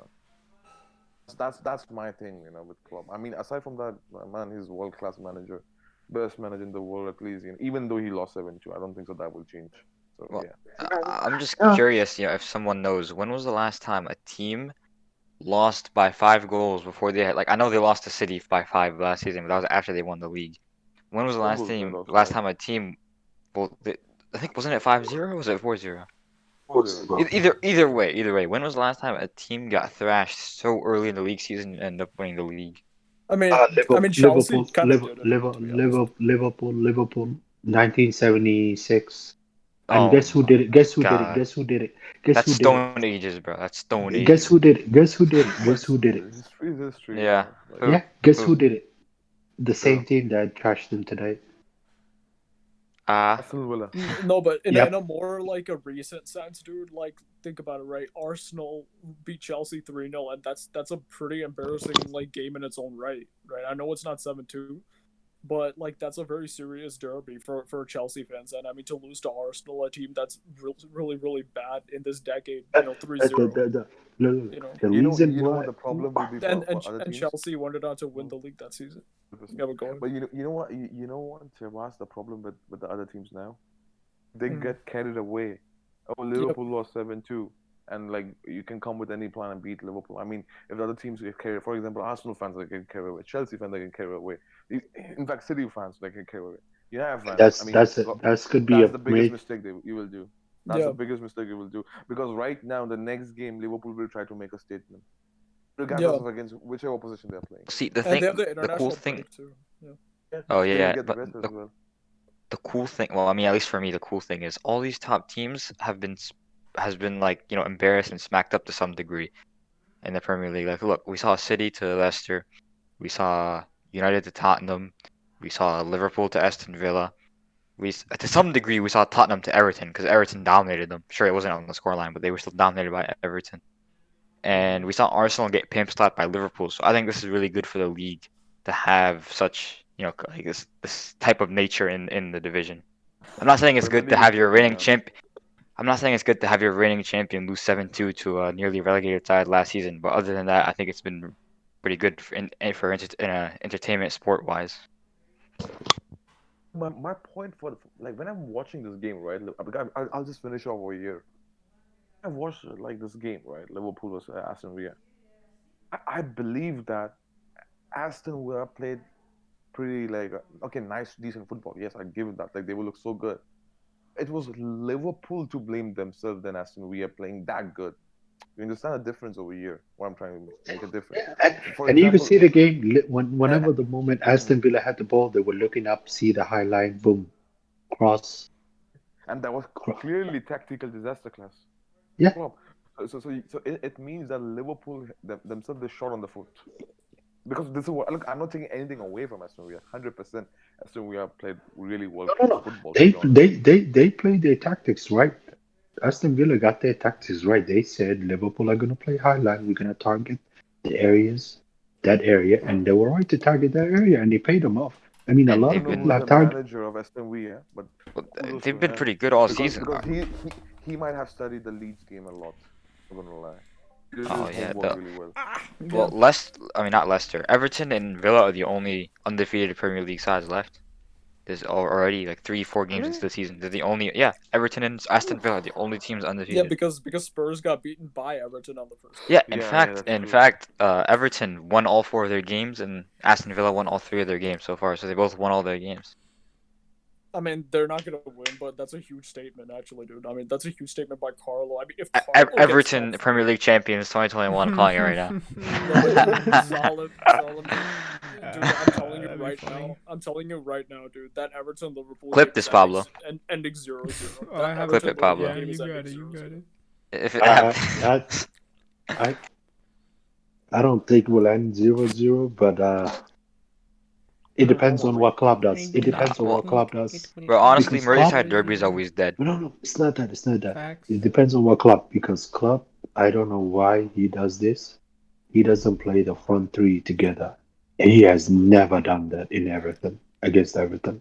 No, The bro, front but he three has to have, make the statement this time, bro. yeah, Sorry, man. Klopp has to make statement now because you have to beat Everton at least comfortably. When I mean comfortably, 2-0, something like that. I think bro, that bro, because Everton is the bro. best It's team, not. at least on paper right now in Premier League, right? At least on paper, I'm saying. Yeah, You know, yeah. by the points margin, you can see that, right? So if you beat 2-0, I mean the top team right now, that would be the statement. Yeah, okay, they came back and they beat Everton comfortably, and now Liverpool will be like back on the track. So Yeah, I think that should be the case Back on for the track. Liverpool. but it's not I about mean, still Liverpool. I Everton mean, is a challenge. Everton is challenge, 100% their challenge, and that's what I'm saying.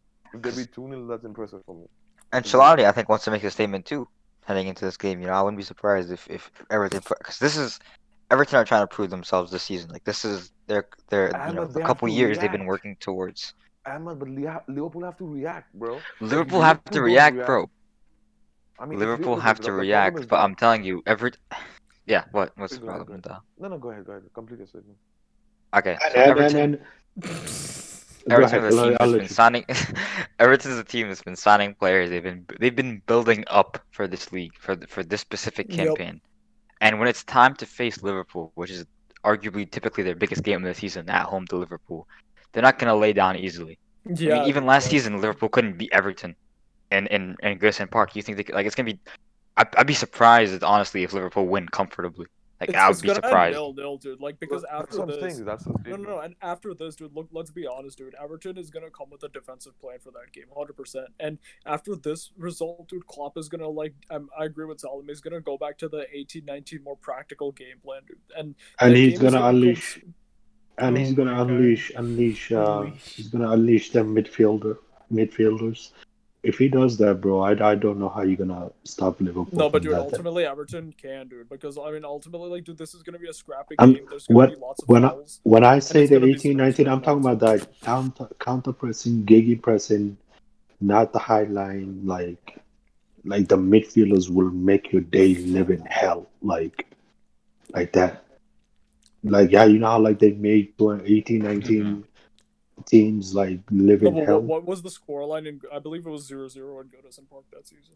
Yeah, no, the 18, 19, the one we won the league, right? 97 points. Mm. 97 points. Oh, the 97 points. It ended 0-0. But Oh, Yeah, oh yeah.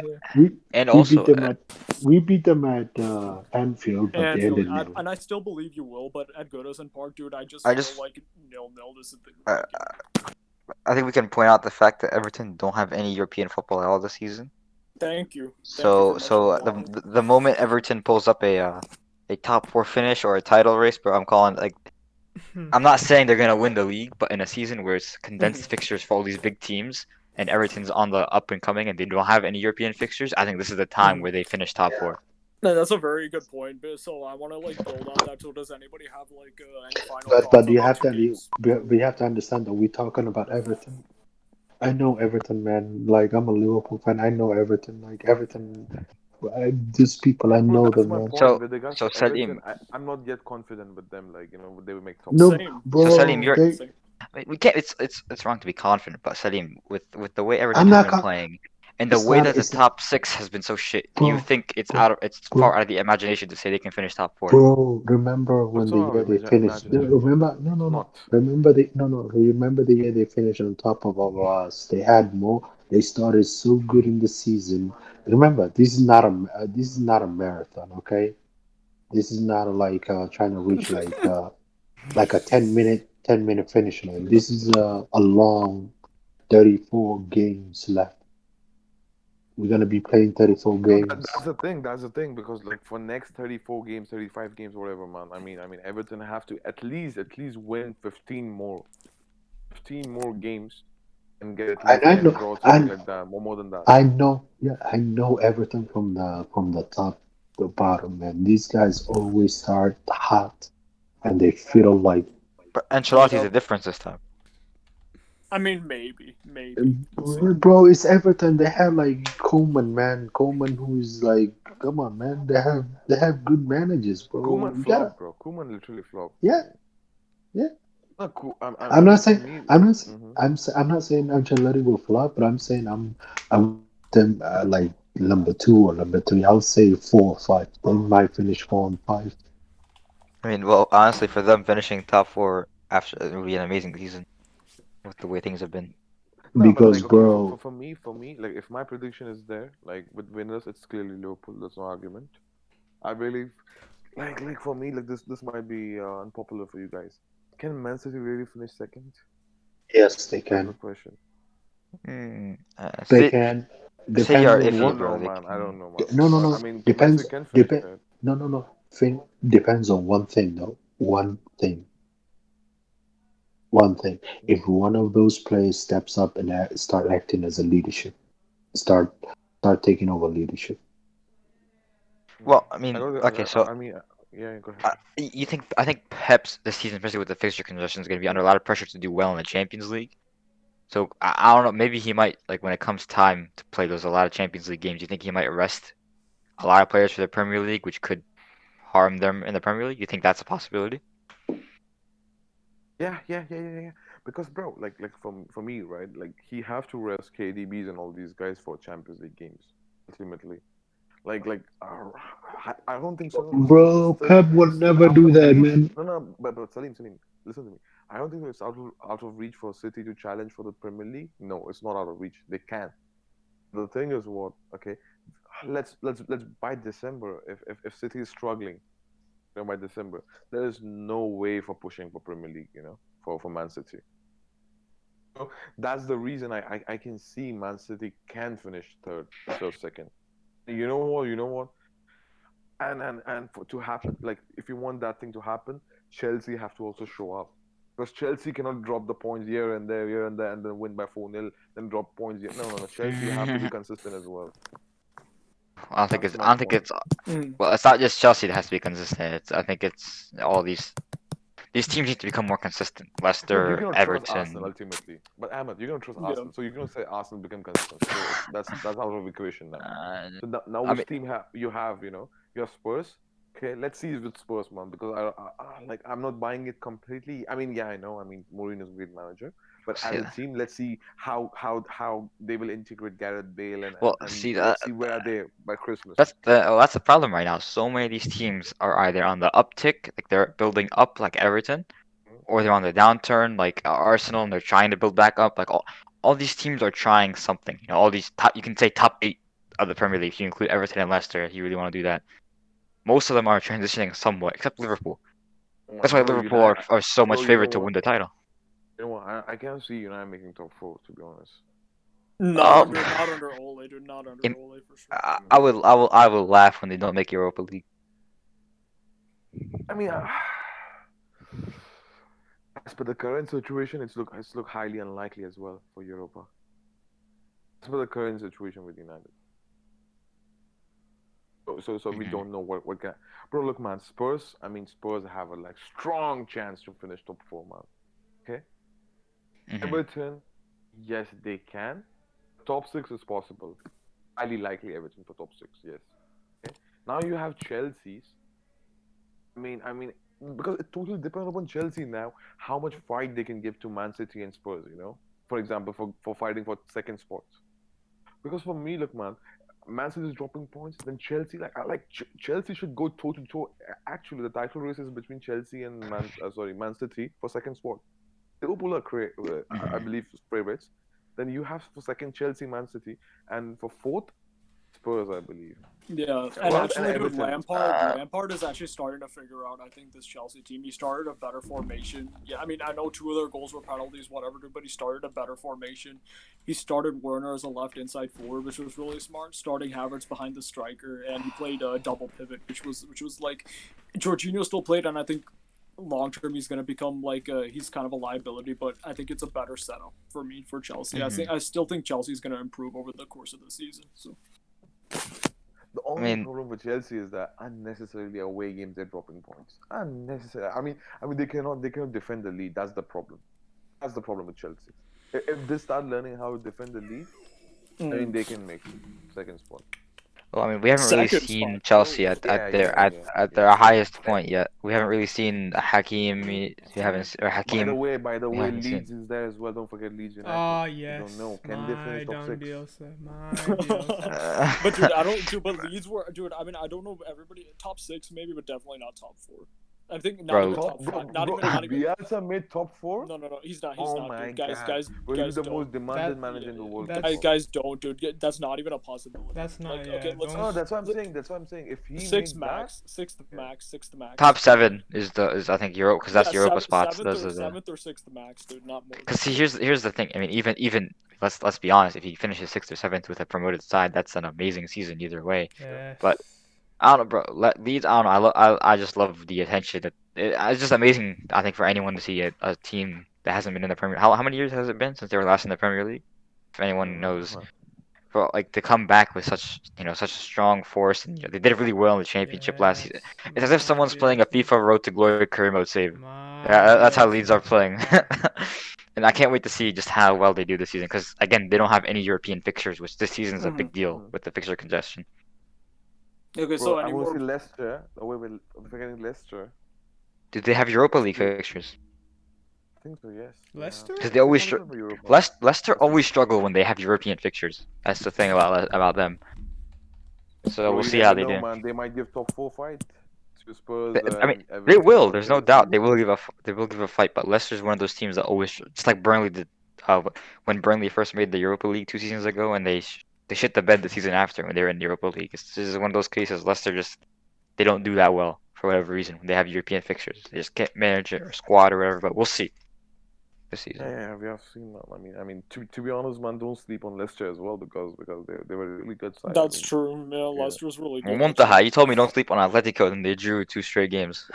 So all about your predictions with that.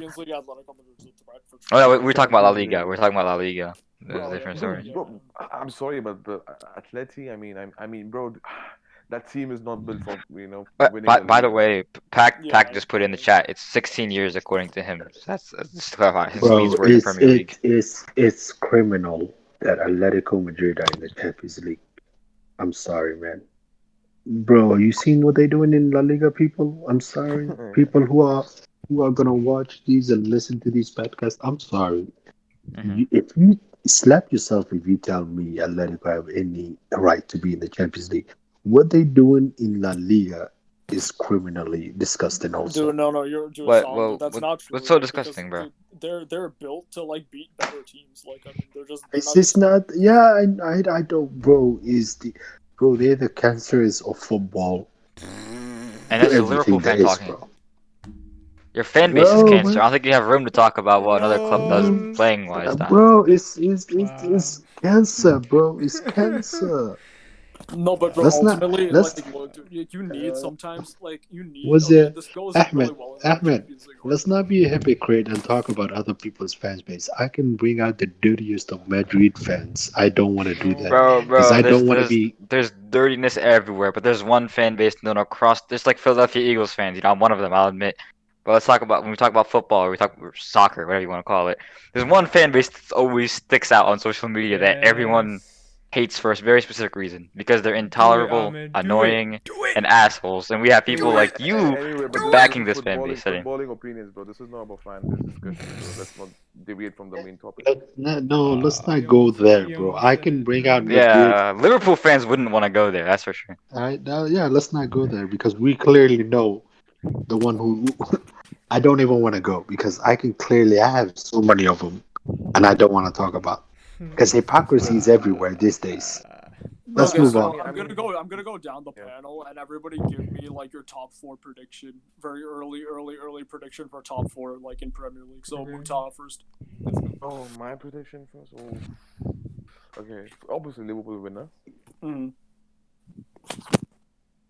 Man City second, yes. I think so somehow they will manage it, like because the squad depth is too much for them. And the thing is, what why Man City will finish second? I first I thought Chelsea could challenge them. No, you know why?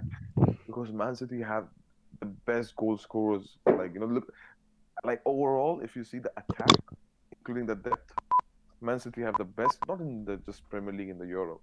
They score tons of goals, man. I think so. They will outscore the opposition and somehow make second spot. I think so. Yeah, so Man City will finish second. You know what? I'm getting feeling that Spurs will finish third. Actually, Yep, same. Yep. And fourth. bro, fourth is Chelsea versus Everton. Chelsea, Everton, Same. Leicester. Same. Yep. And I believe. Oh my God! Because Chelsea's defense is ass, but they're figuring out. But like Leicester, oh my, bro, Leicester, man, they bottled last season just because of pandemic situation, and they came back. Well, This I time mean, just there's like no pandemic, there's no I mean, break now. Sociedad did that in La Liga. Remember, they suffered after the pandemic. It's just certain teams were just not built for it. I mean, I need to be a bro, little bit different. Bro, but to be honest, Leicester is underrated as fuck, man. Not gonna lie. And then you have likes of Everton who's showing up. You know Well, what? You know what? I still believe Chelsea will somehow make top four. so that's your top four. Yeah. Chelsea will make top four, yeah. And Okay. actually, that's exactly my top four. That's exactly my top okay. four. Yeah. And I'll just like go a little bit like okay, first and second. No need to say anything about that. But I think Spurs are actually a little bit better than Chelsea, dude. Because look, Chelsea signed a lot of great attacking talent, dude. But Spurs' front four can go toe to toe with Chelsea's front four.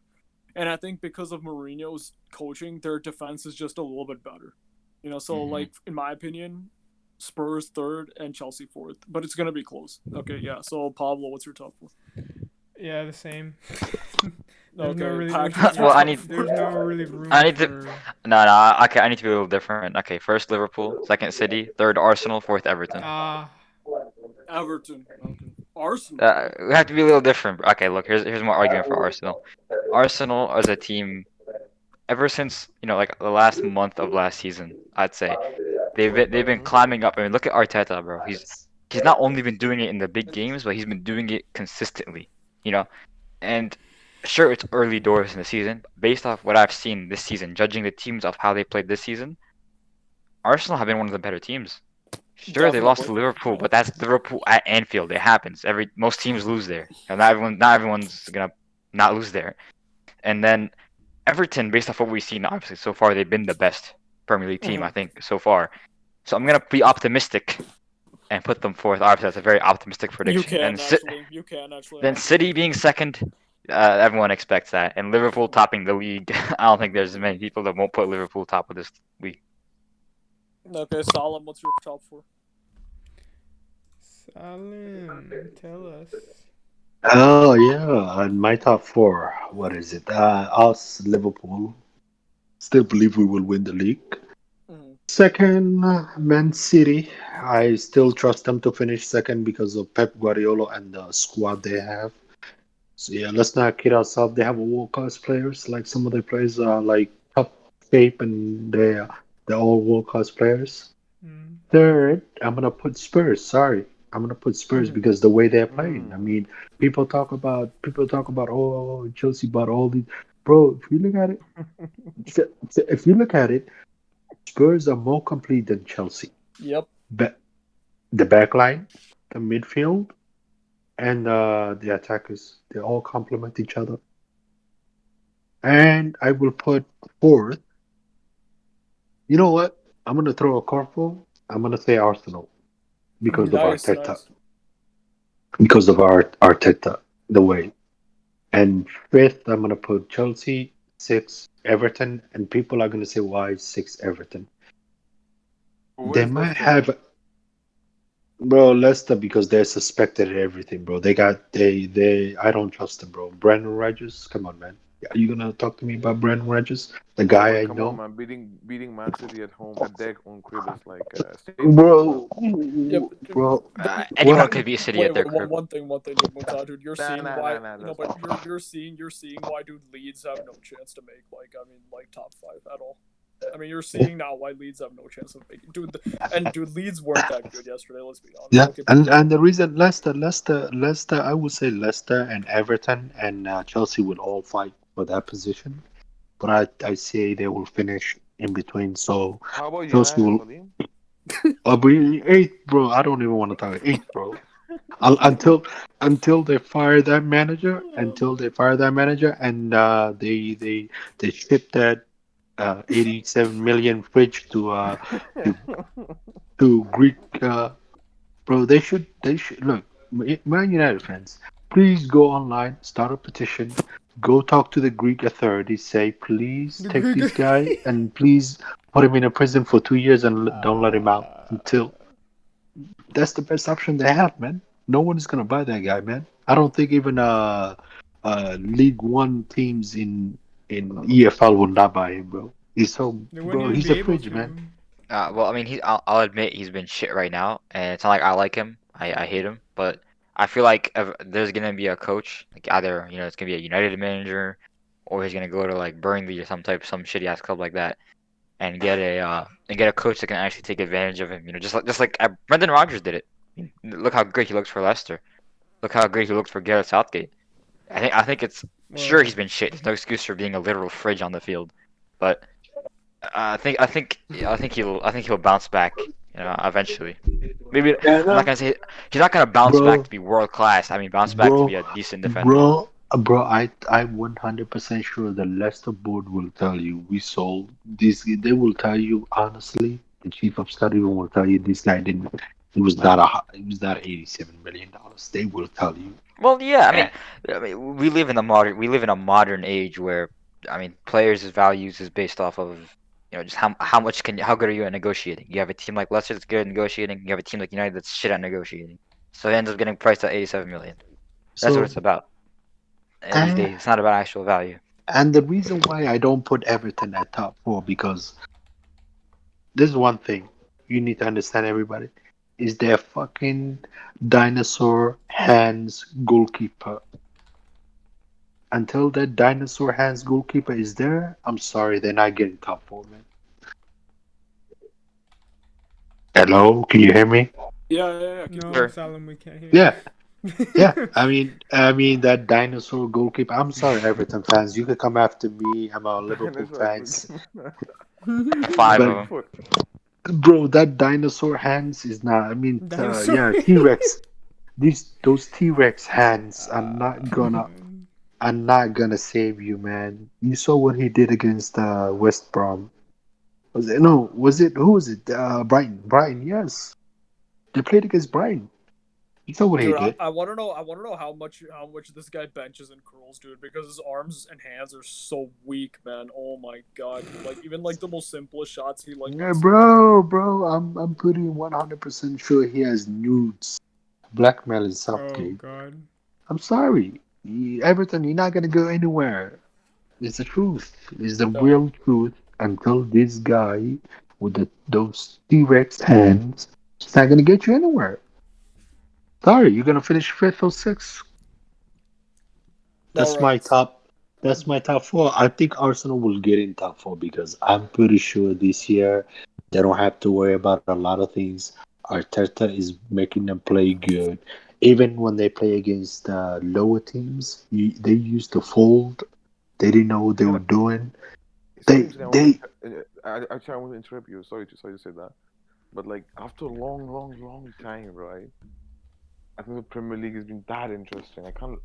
Yeah, I can't that's remember true. after 2005 to 2011 when was the Premier League was this much This interesting. it's like Aside from the 08, dude. Aguero It's like goal and 08 everything, Well, wait, season, I what? mean, 09. the year Leicester won it was interesting just for it being uh Leicester, but 08, oh 08, oh Nah. 09, 08, oh 09, oh 06, oh Yeah, 07, oh oh 07, 05, oh oh 08, dude. 04. Oh 07, well, oh I mean, 08 was a great season. I'm not saying like Leicester was like an amazing run. I'm just saying the fact that like if any other team that did what No, Leicester no, no, did, like if it Ahmed, was Ahmed, City, it Ahmed. wouldn't be This that big. time, you know what? This time in Premier League, it's like anyone can beat anyone. It's like that, Yeah, bro. I mean, yeah. bro, just for example, think this game, right? People are not thinking about this game. Man City versus Spurs, where you have Gareth Bale fit, Son and Harry Kane front three. I mean, just imagine, like, that's also a really big game. Then Chelsea versus Spurs. I mean, there's so many games, man, is going to be, man. And Chelsea, Man City. I mean, oof. And Liverpool, Man City is already there, so you have. Yeah. I mean, Liverpool and Man City is coming up in yeah. I mean, in there are 1 month. so many games, bro. Interesting games, man, this season, bro. You know, telling you, Liv- man. And Listen. Leicester, Chelsea. Oh my God. I mean, oof. Can't wait, man. Can't wait, man. I mean, this. To be honest, this like after a long time, I'm gonna watch proper, Premier League. It's giving me the classical vibes of Premier League, of 2005, Probably is, 2007. yeah. So let's see, man. I mean, football's kind of going back to the way it was in the 2000s, to be honest. Sorry, everything. Imagine I being mean, that old. look, Arteta got him playing good. That's the accomplishment, Oh, man. He got him good. He playing bro, him I, good. I have a feeling this is even like in a year or two, bro. I want to see where all these teams are, where Leicester is, where Everton is, where Arsenal is, where Chelsea is, where Spurs is. United, they're gonna be shit still, but like the rest of the teams, I think they'll be a lot better. And it's gonna be a way more interesting league in a And year or two. I just want to, mention one more point over thing here because with regards to Arsenal, I have to address it. So they have to give Ceballos a playing time. Start him every game, bro. Danny Ceballos is a really good player, really good midfielder. Will make He difference really for is. them. And Ozil, dude. And Ozil. They're not Yeah. giving Ozil enough game time, dude. And he's better than most of these mids. Like, Yeah.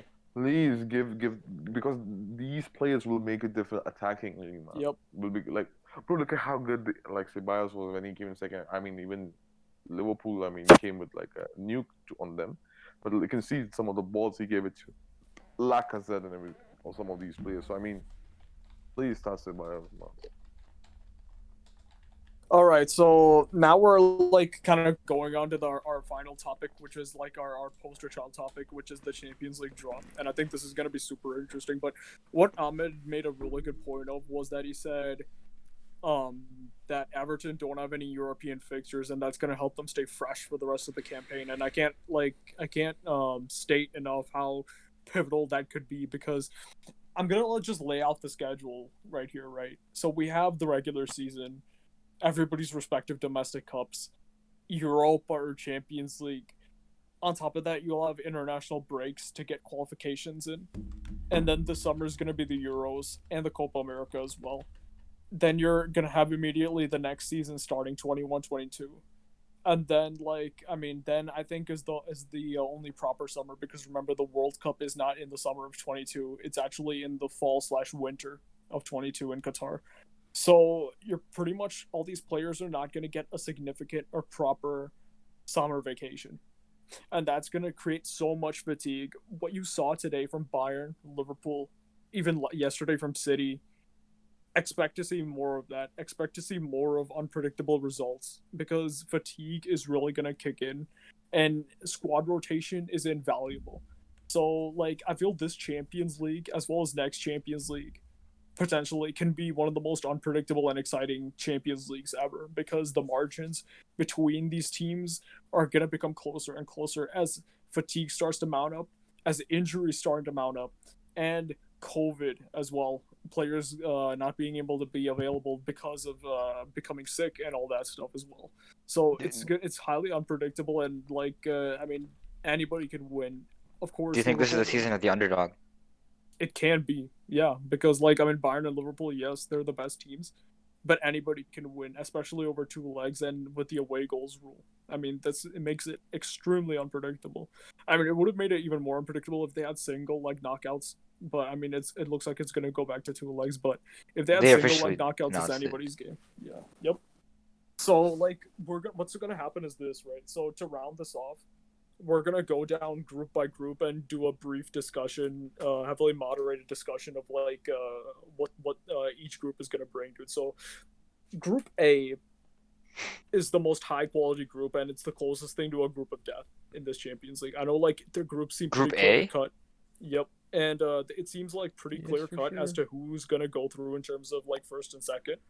because like there's not actually like a proper group of death. I mean, if you guys remember, PSG, Liverpool, and Napoli got in a single group in 18-19, and that was a true group of death. As in, like it was like an almost neck and neck until like the second to last and final days. Very difficult group to call, but this Champions League is a bit more clear cut. But I think because of fatigue, injuries, everything I said, the games are going to be kind of difficult to predict. They always are in the group stage, but I think Group A is the group for me to watch because I think it has the most quality. Because you have Bayern, Atletico, and Red Bull Salzburg. I don't know, three pretty quality teams to be honest. And you have like a team that's really good defensively in Atletico Madrid, and you have like an ultra attacking team in Bayern. And seeing those two go head to head in the group stage is very, very unpredictable for me to call.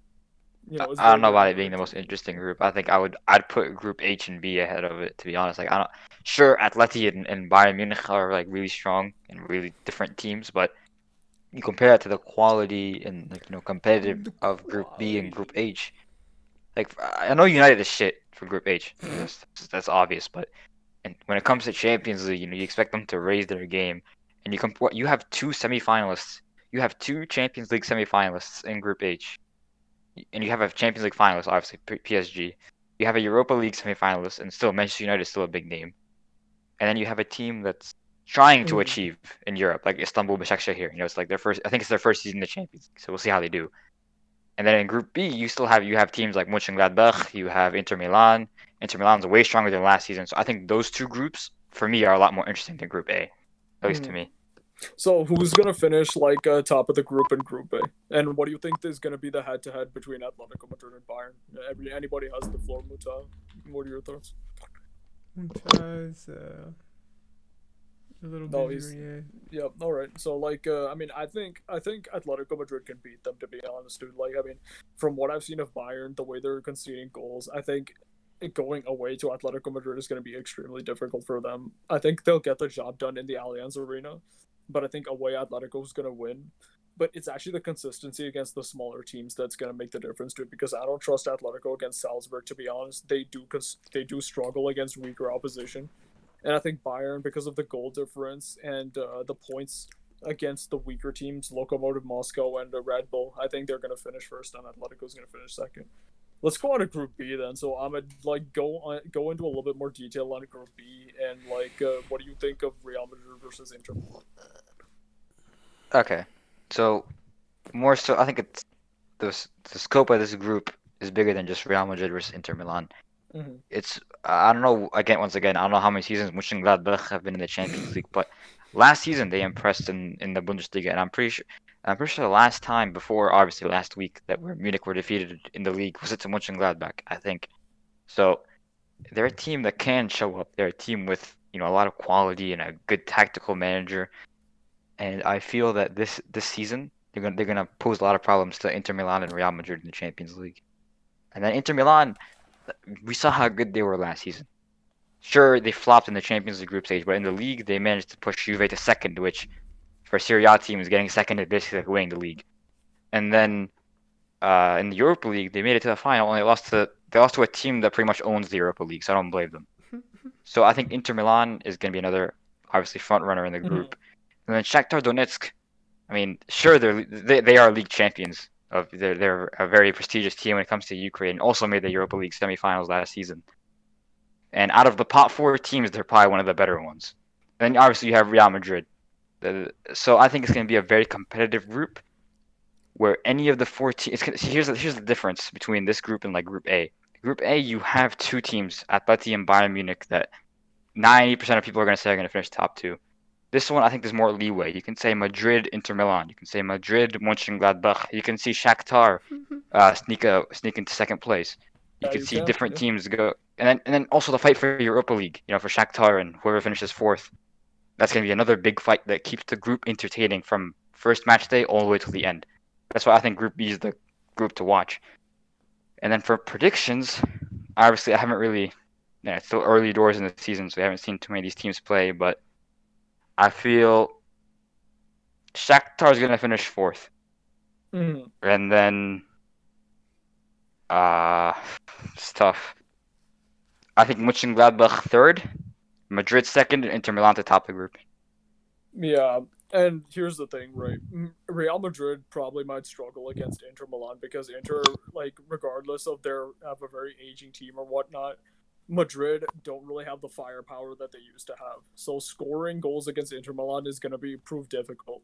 Secondly, Inter Milan is going to have trouble with Gladbach, for many reasons. Because the thing is, Gladbach have a very young team, and they have a very good attack. They're a Bundesliga club after all. So in transition, and in terms of speed and youth, I think they're going to cause Inter a lot of issues, and many people won't see that coming. Like, on the surface, people will say Inter and Madrid because of the heritage and everything, but Gladbach can stun Inter for sure, especially at home. Yeah, and Shakhtar gave Inter a lot of issues when they met in Europa League semifinal. Oh, well, I mean, they got beat 4-0, but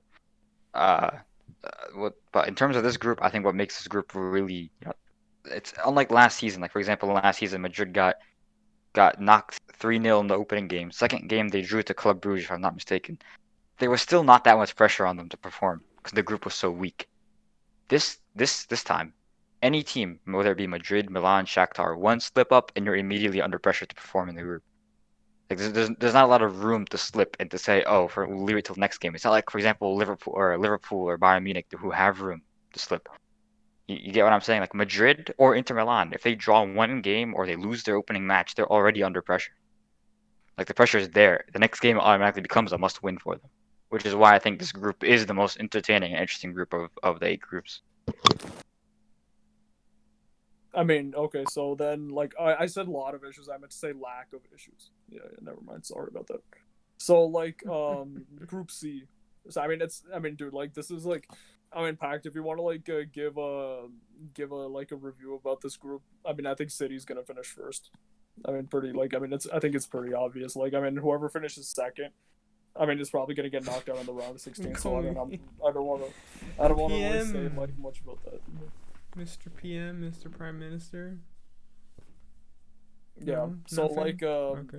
Group D, I think Liverpool is gonna win. Surely they should. Liverpool and Atalanta, I think. Liverpool and Atalanta should win. What are your thoughts on it? I agree with you. Well, for once, I feel like I haven't agreed in a while, but I agree with you this time. I think Liverpool is gonna top, Atalanta second, and then the Europa League spot. I don't see Midtjylland being able to compete with Ajax. I feel the level of play is so different from every pot that got selected, which is, I guess, the point of the whole pot drawing system for groups. But I think the gulf in class is just too big between these teams. Like, I think third place is going to be easy for Ajax. Like, they're going to easily get the Europa spot. Atalanta second, Liverpool top, and Midtjylland they'll try to go again next season. What's their name again? And they actually saw the game between Midtjylland and Red Star, and actually, it was 4-1, but I don't think Midtjylland deserved to win that game, to be honest. I think, Red Star should have won. But, somehow Midtjylland, I think there was some controversial decisions by the refs, and I think Midtjylland somehow, changed the complete tone of the game, and the flow of the game completely went into Midtjylland's favor, and they somehow qualified, but I don't think they were the better team.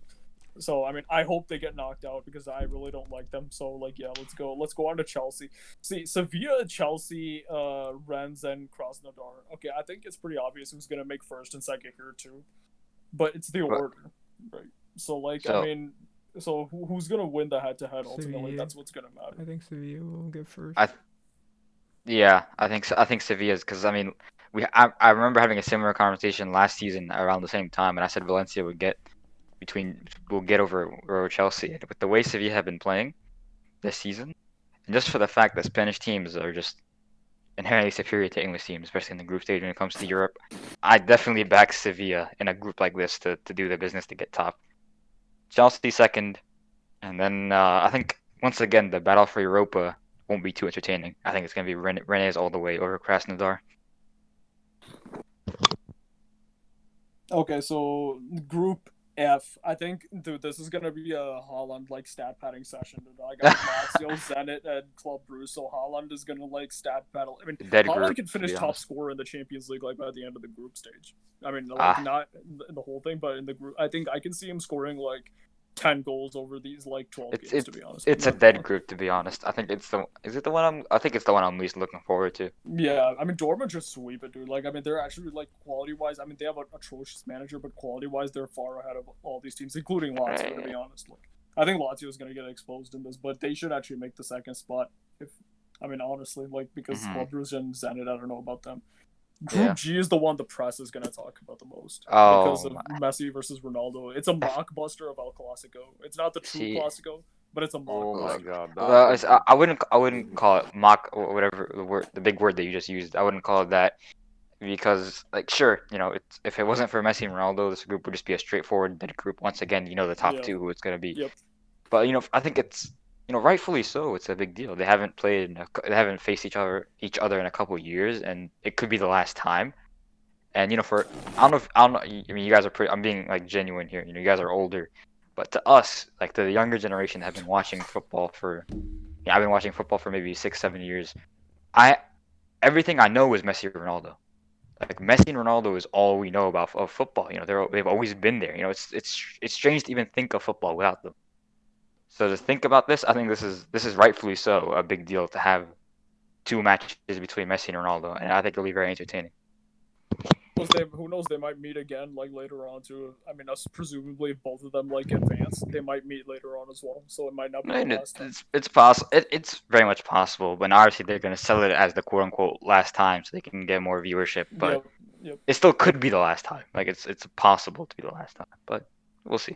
And dude, the reason I said it was a mockbuster and not a real thing, like that's not a mockbuster, dude, is because of the quality of the teams that Messi and Ronaldo have around them, and of course Messi and Ronaldo themselves are not like what they used to be. Let's be real. I mean, like, dude, Juve, and we saw Barcelona today against Sevilla. Like, I mean, they have a lot of issues, and honestly, based on what I saw against Barca today, I mean, this game could go either way, to be honest. I'm not gonna lie. Like, Juve can win. I think like the home field advantage does matter, even though fans are not gonna be there. And I think each team can win their home game, but I don't know if either can win the away game. That's the problem. And whoever wins the group is like, I mean, that's like up in the air, to be honest. I think Ronaldo will score more goals though, because like from what I'm seeing of Messi right now, he's not really like a goal scorer. Yeah, inshallah, bro. Yeah, Ronaldo will I think Ronaldo should finish the top goal scorer in the group, but I think unless Haaland stat beds. Yeah. Group H. Group H. Okay. See, I'm really excited about PSG Man United, dude. I mean, I cannot wait for this game based on what happened today. And I think it's perfect. Do you want to see a murder? Do you want to witness a murder? Muntaha, Mbappe. Any words? I mean, future Cristiano Ronaldo is going to be at Old Trafford. So, respect Cristiano. Future. By the way, already won the World Cup as well, so you can call Pele as well. So, anyways, yeah. The point with regarding Mbappe, I think so. Project Mbappe. Look, to be honest, for me, and the only reason I'm watching this game is for the unnecessarily, the shit comparison some of the United fan does with Mbappe versus Rashford. Rashford, yep. That's annoying as hell. I want to end that debate over there. At Old Trafford itself, so I don't care about Parc des Princes, where Man United will come back now. Finish the debate at Old Trafford itself. So yeah, that's it. Well, do I speak next with the group? Yeah, go ahead. Okay, so I think this is my second group I look forward to most after Group B, and I think PSG, even when they're bad, they're still good in the group stage. So I think there's no doubt they can top this group.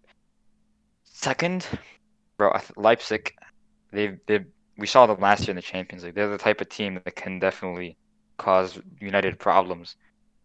And I don't see United honestly making it out of the group. And I have a feeling United are going to need a result away to Istanbul, and they're going to draw. And all these dumbasses are going to draw 3-3 or 4-4, and they're not going to make the knockout round. Honestly, it's possible. Yeah. Dream scenario would be United miss out on Europa League. United, you get PSG first, Leipzig second, Istanbul third. But Istanbul, especially Istanbul and Başakşehir, they're very inconsistent. Whenever I've watched them, one game they'll have an amazing game, the next game they'll be shit. So I don't see them being able to overtake United. So I think United will get the Europa spot. But top two, I think PSG and RB Leipzig have that on lock. Yeah, and like I think that Leipzig United head to head is another one of those games that like shows how crucial the manager is.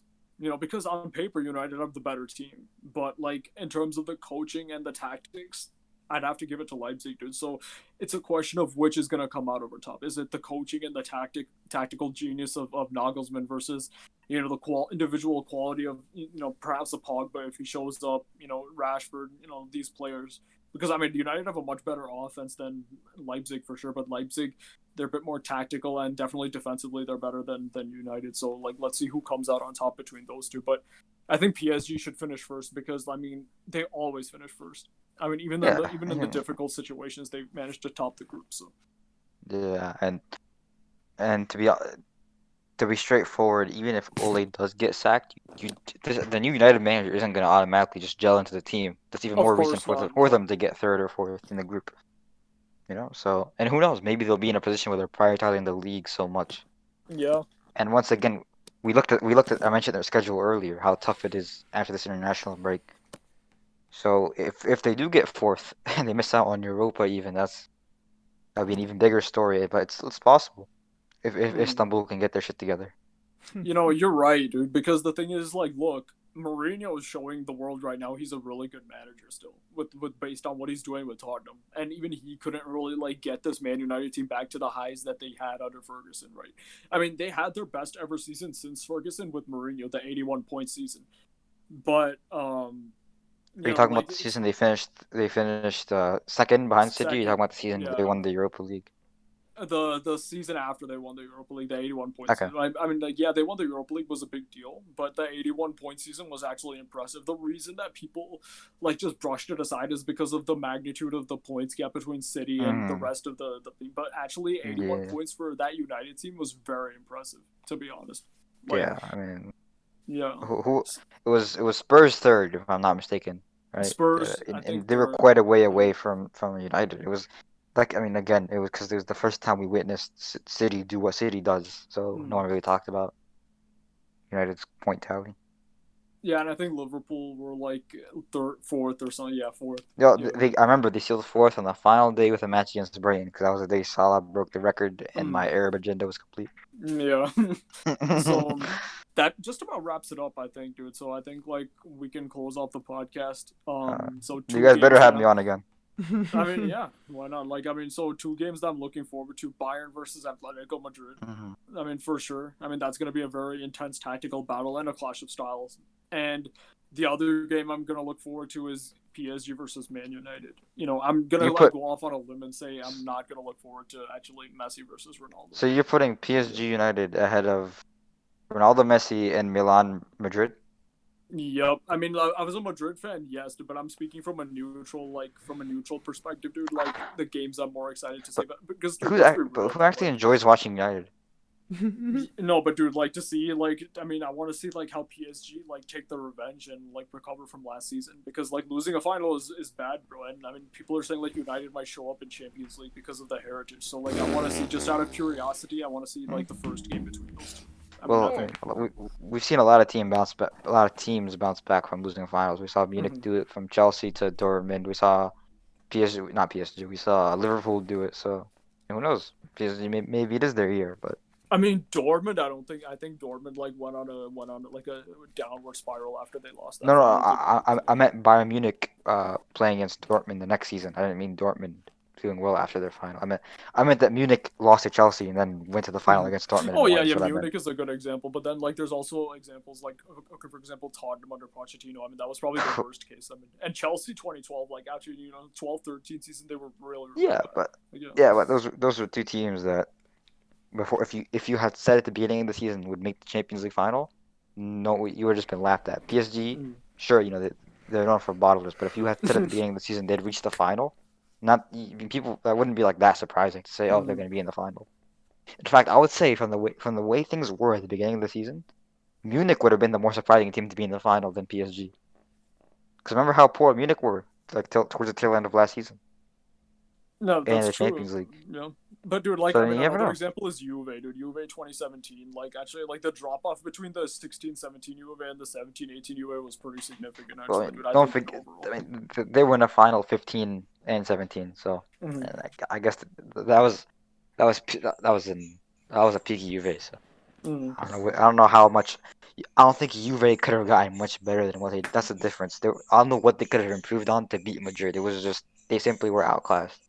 Mhm. So like if Madrid hadn't lost that final, I would have said the same thing. I don't know what Madrid could have done to be better than what they were that year. It No, was but just I'm saying luck. like it's just dude for PSG, dude. Like I mean, like the thing is that the reason I'm saying this dude, is because like okay, they lost back-to-back games in their opening Liga thing, and I know League and Champions League is two different situations, dude. But you honestly like it's very difficult to predict how PSG will react, man. Let's be Oh honest. my god, bro! This podcast was too long. Bro, we're still recording, you bum. I don't know, bro. I've actually been contributing for once, so I'm Yeah. not too. I don't I have don't a know. problem. I think we could wrap it up soon. Like, in, like any final points, any like final thoughts on the group. You Barca's better have me on gonna- again. Barca's That's gonna my win- that's my final Barca's thought. gonna win the Champions League. I mean, I think Bayern can go back to back. Honestly, No, Barca. Not Bayern. Ew, Barca. No. Bro, bro. Honestly, it Okay, was the winner, yeah, potential winner, isn't it? Like, bro. Come on, it's too early. It's just the group stage hasn't even started yet. Come on, Yeah. let's I wrap mean, it up. Bayern It's can been go. I mean, that's just. it's been how many hours, bro? Come on. Yeah, I mean that's Well, pretty much it. So like, once I mean, we we'll finish the group stages, we can probably figure out who. But yeah, so I guess that's it. Nah, I think it'll be tough even then, dude. Like you Mm. know, like when you figure out like when the Champions League Quarterfinals. is gonna be. Yep, quarterfinals. Yeah. Then it becomes more clear. Oh, well, Yeah. then Plus, you get the bracket then too, because it becomes Yeah. a bracket system after the quarterfinals. Then we'll have you on for that quarterfinal video then, Ahmed. Bro, you better have me on before. I Oh, mean, just well, quarterfinal. That's true. That's true. All right, so that's it from everyone. yeah, that's it. All our That's it. thoughts are out in the open. No, nothing left. Yep. Nothing. No, yeah, I this think we podcast was really like amazing. yeah. All right, guys. It's been about 3 hours and 40 minutes. So we are gonna put timestamps in the description because unless you're able to go through these entire 3 hours, then I applaud you because that's pretty amazing. But yeah, so the timestamps will be in the description, and yeah, so that's it from us today. We'll see you guys in the next video, and bye. Say bye, everybody. Don't leave them hanging. Bye-bye. See you.